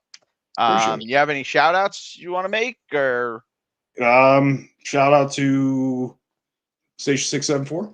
The mentors out there, everybody that ever helped and shape me. you know what? That is one of the this is an old version of my questions. I missed that question. Who are or were some of your biggest mentors? Initially, when I was young, I had a mentorship. I would say Jerry Trimbula, because he pointed me in the right direction as far as the financial decisions I made when I was young. That kind of helped me out substantially now. I would say that was pretty much it over there. Rick Gerhart kind of made me into a little bit more of a fireman when I was at the joint, or when I was at Magoo Airplane Patch. When I got to the fort, I would say that one of my my initial mentors was Michelle Ram. So I'm sorry. Yeah, behind every good man's obviously a woman. Absolutely. And that's I can't do shit without her. And I say this all the time. I'm like, if I didn't have her in the back doing all the mom duties and the teaching stuff and 100%. just kind of holding the house down, because I mean that's the reason why women basically get bouquets of flowers and all sorts of certificate like thank yous and congratulatory stuff, is because they put up with our shit for how many years. And we're a lot to deal with, because I was not a big person. I was like one of those guys that always kind of said, "Hey, press on," you know, when you're having a bad day or whatever. But we're firemen have a lot going on Yeah. in the background of their brains for a long time, and I think without a stable household, it could be exponentially worse. My younger daughter Melanie just came down here pointing at herself to make sure that I point at her. So Melanie Ram, Jenna Ram, I'm extremely proud of you. Thank you both for being some of the greatest blessings of my life.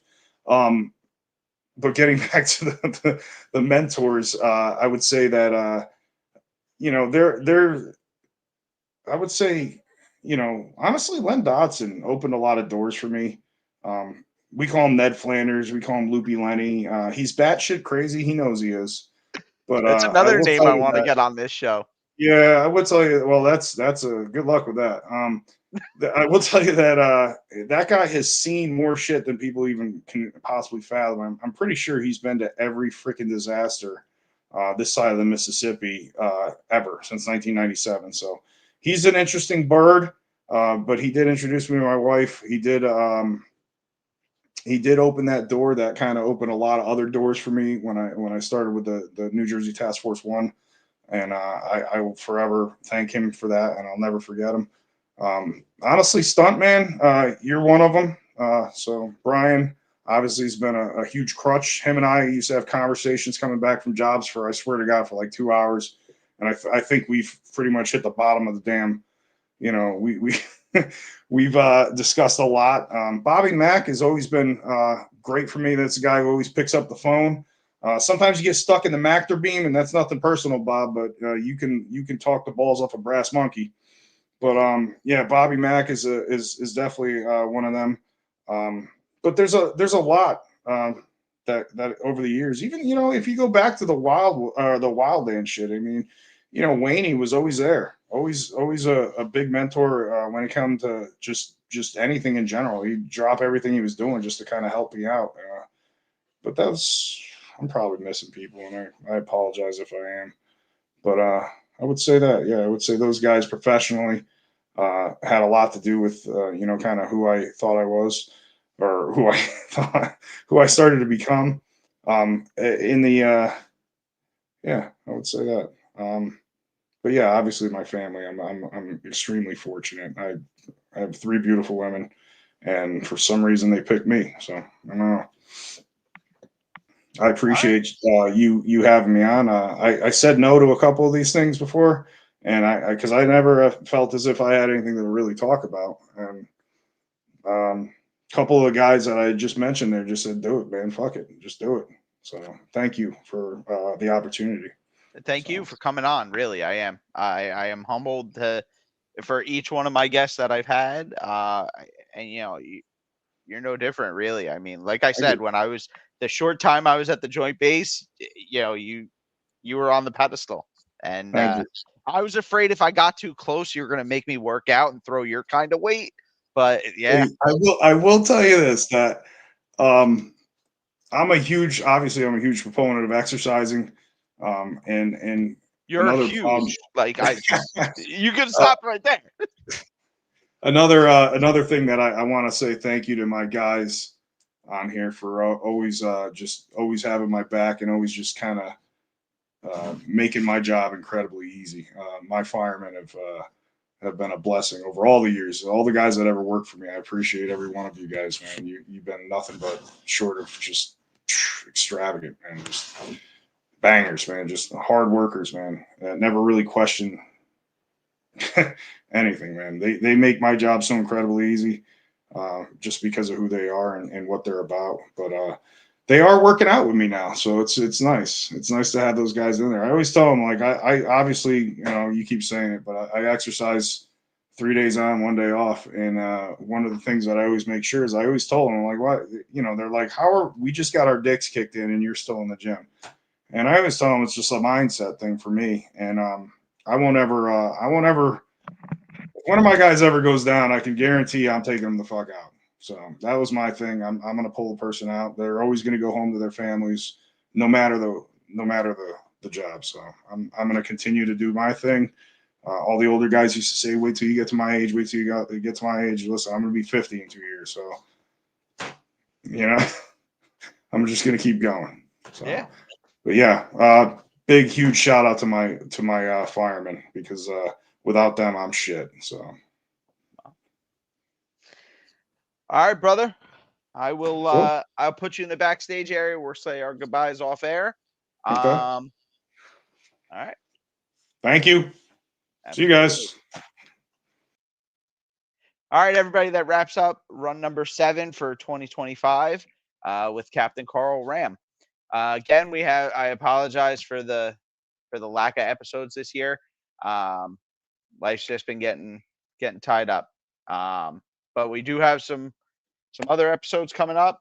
Please like, comment, share, and subscribe. Thanks for coming out.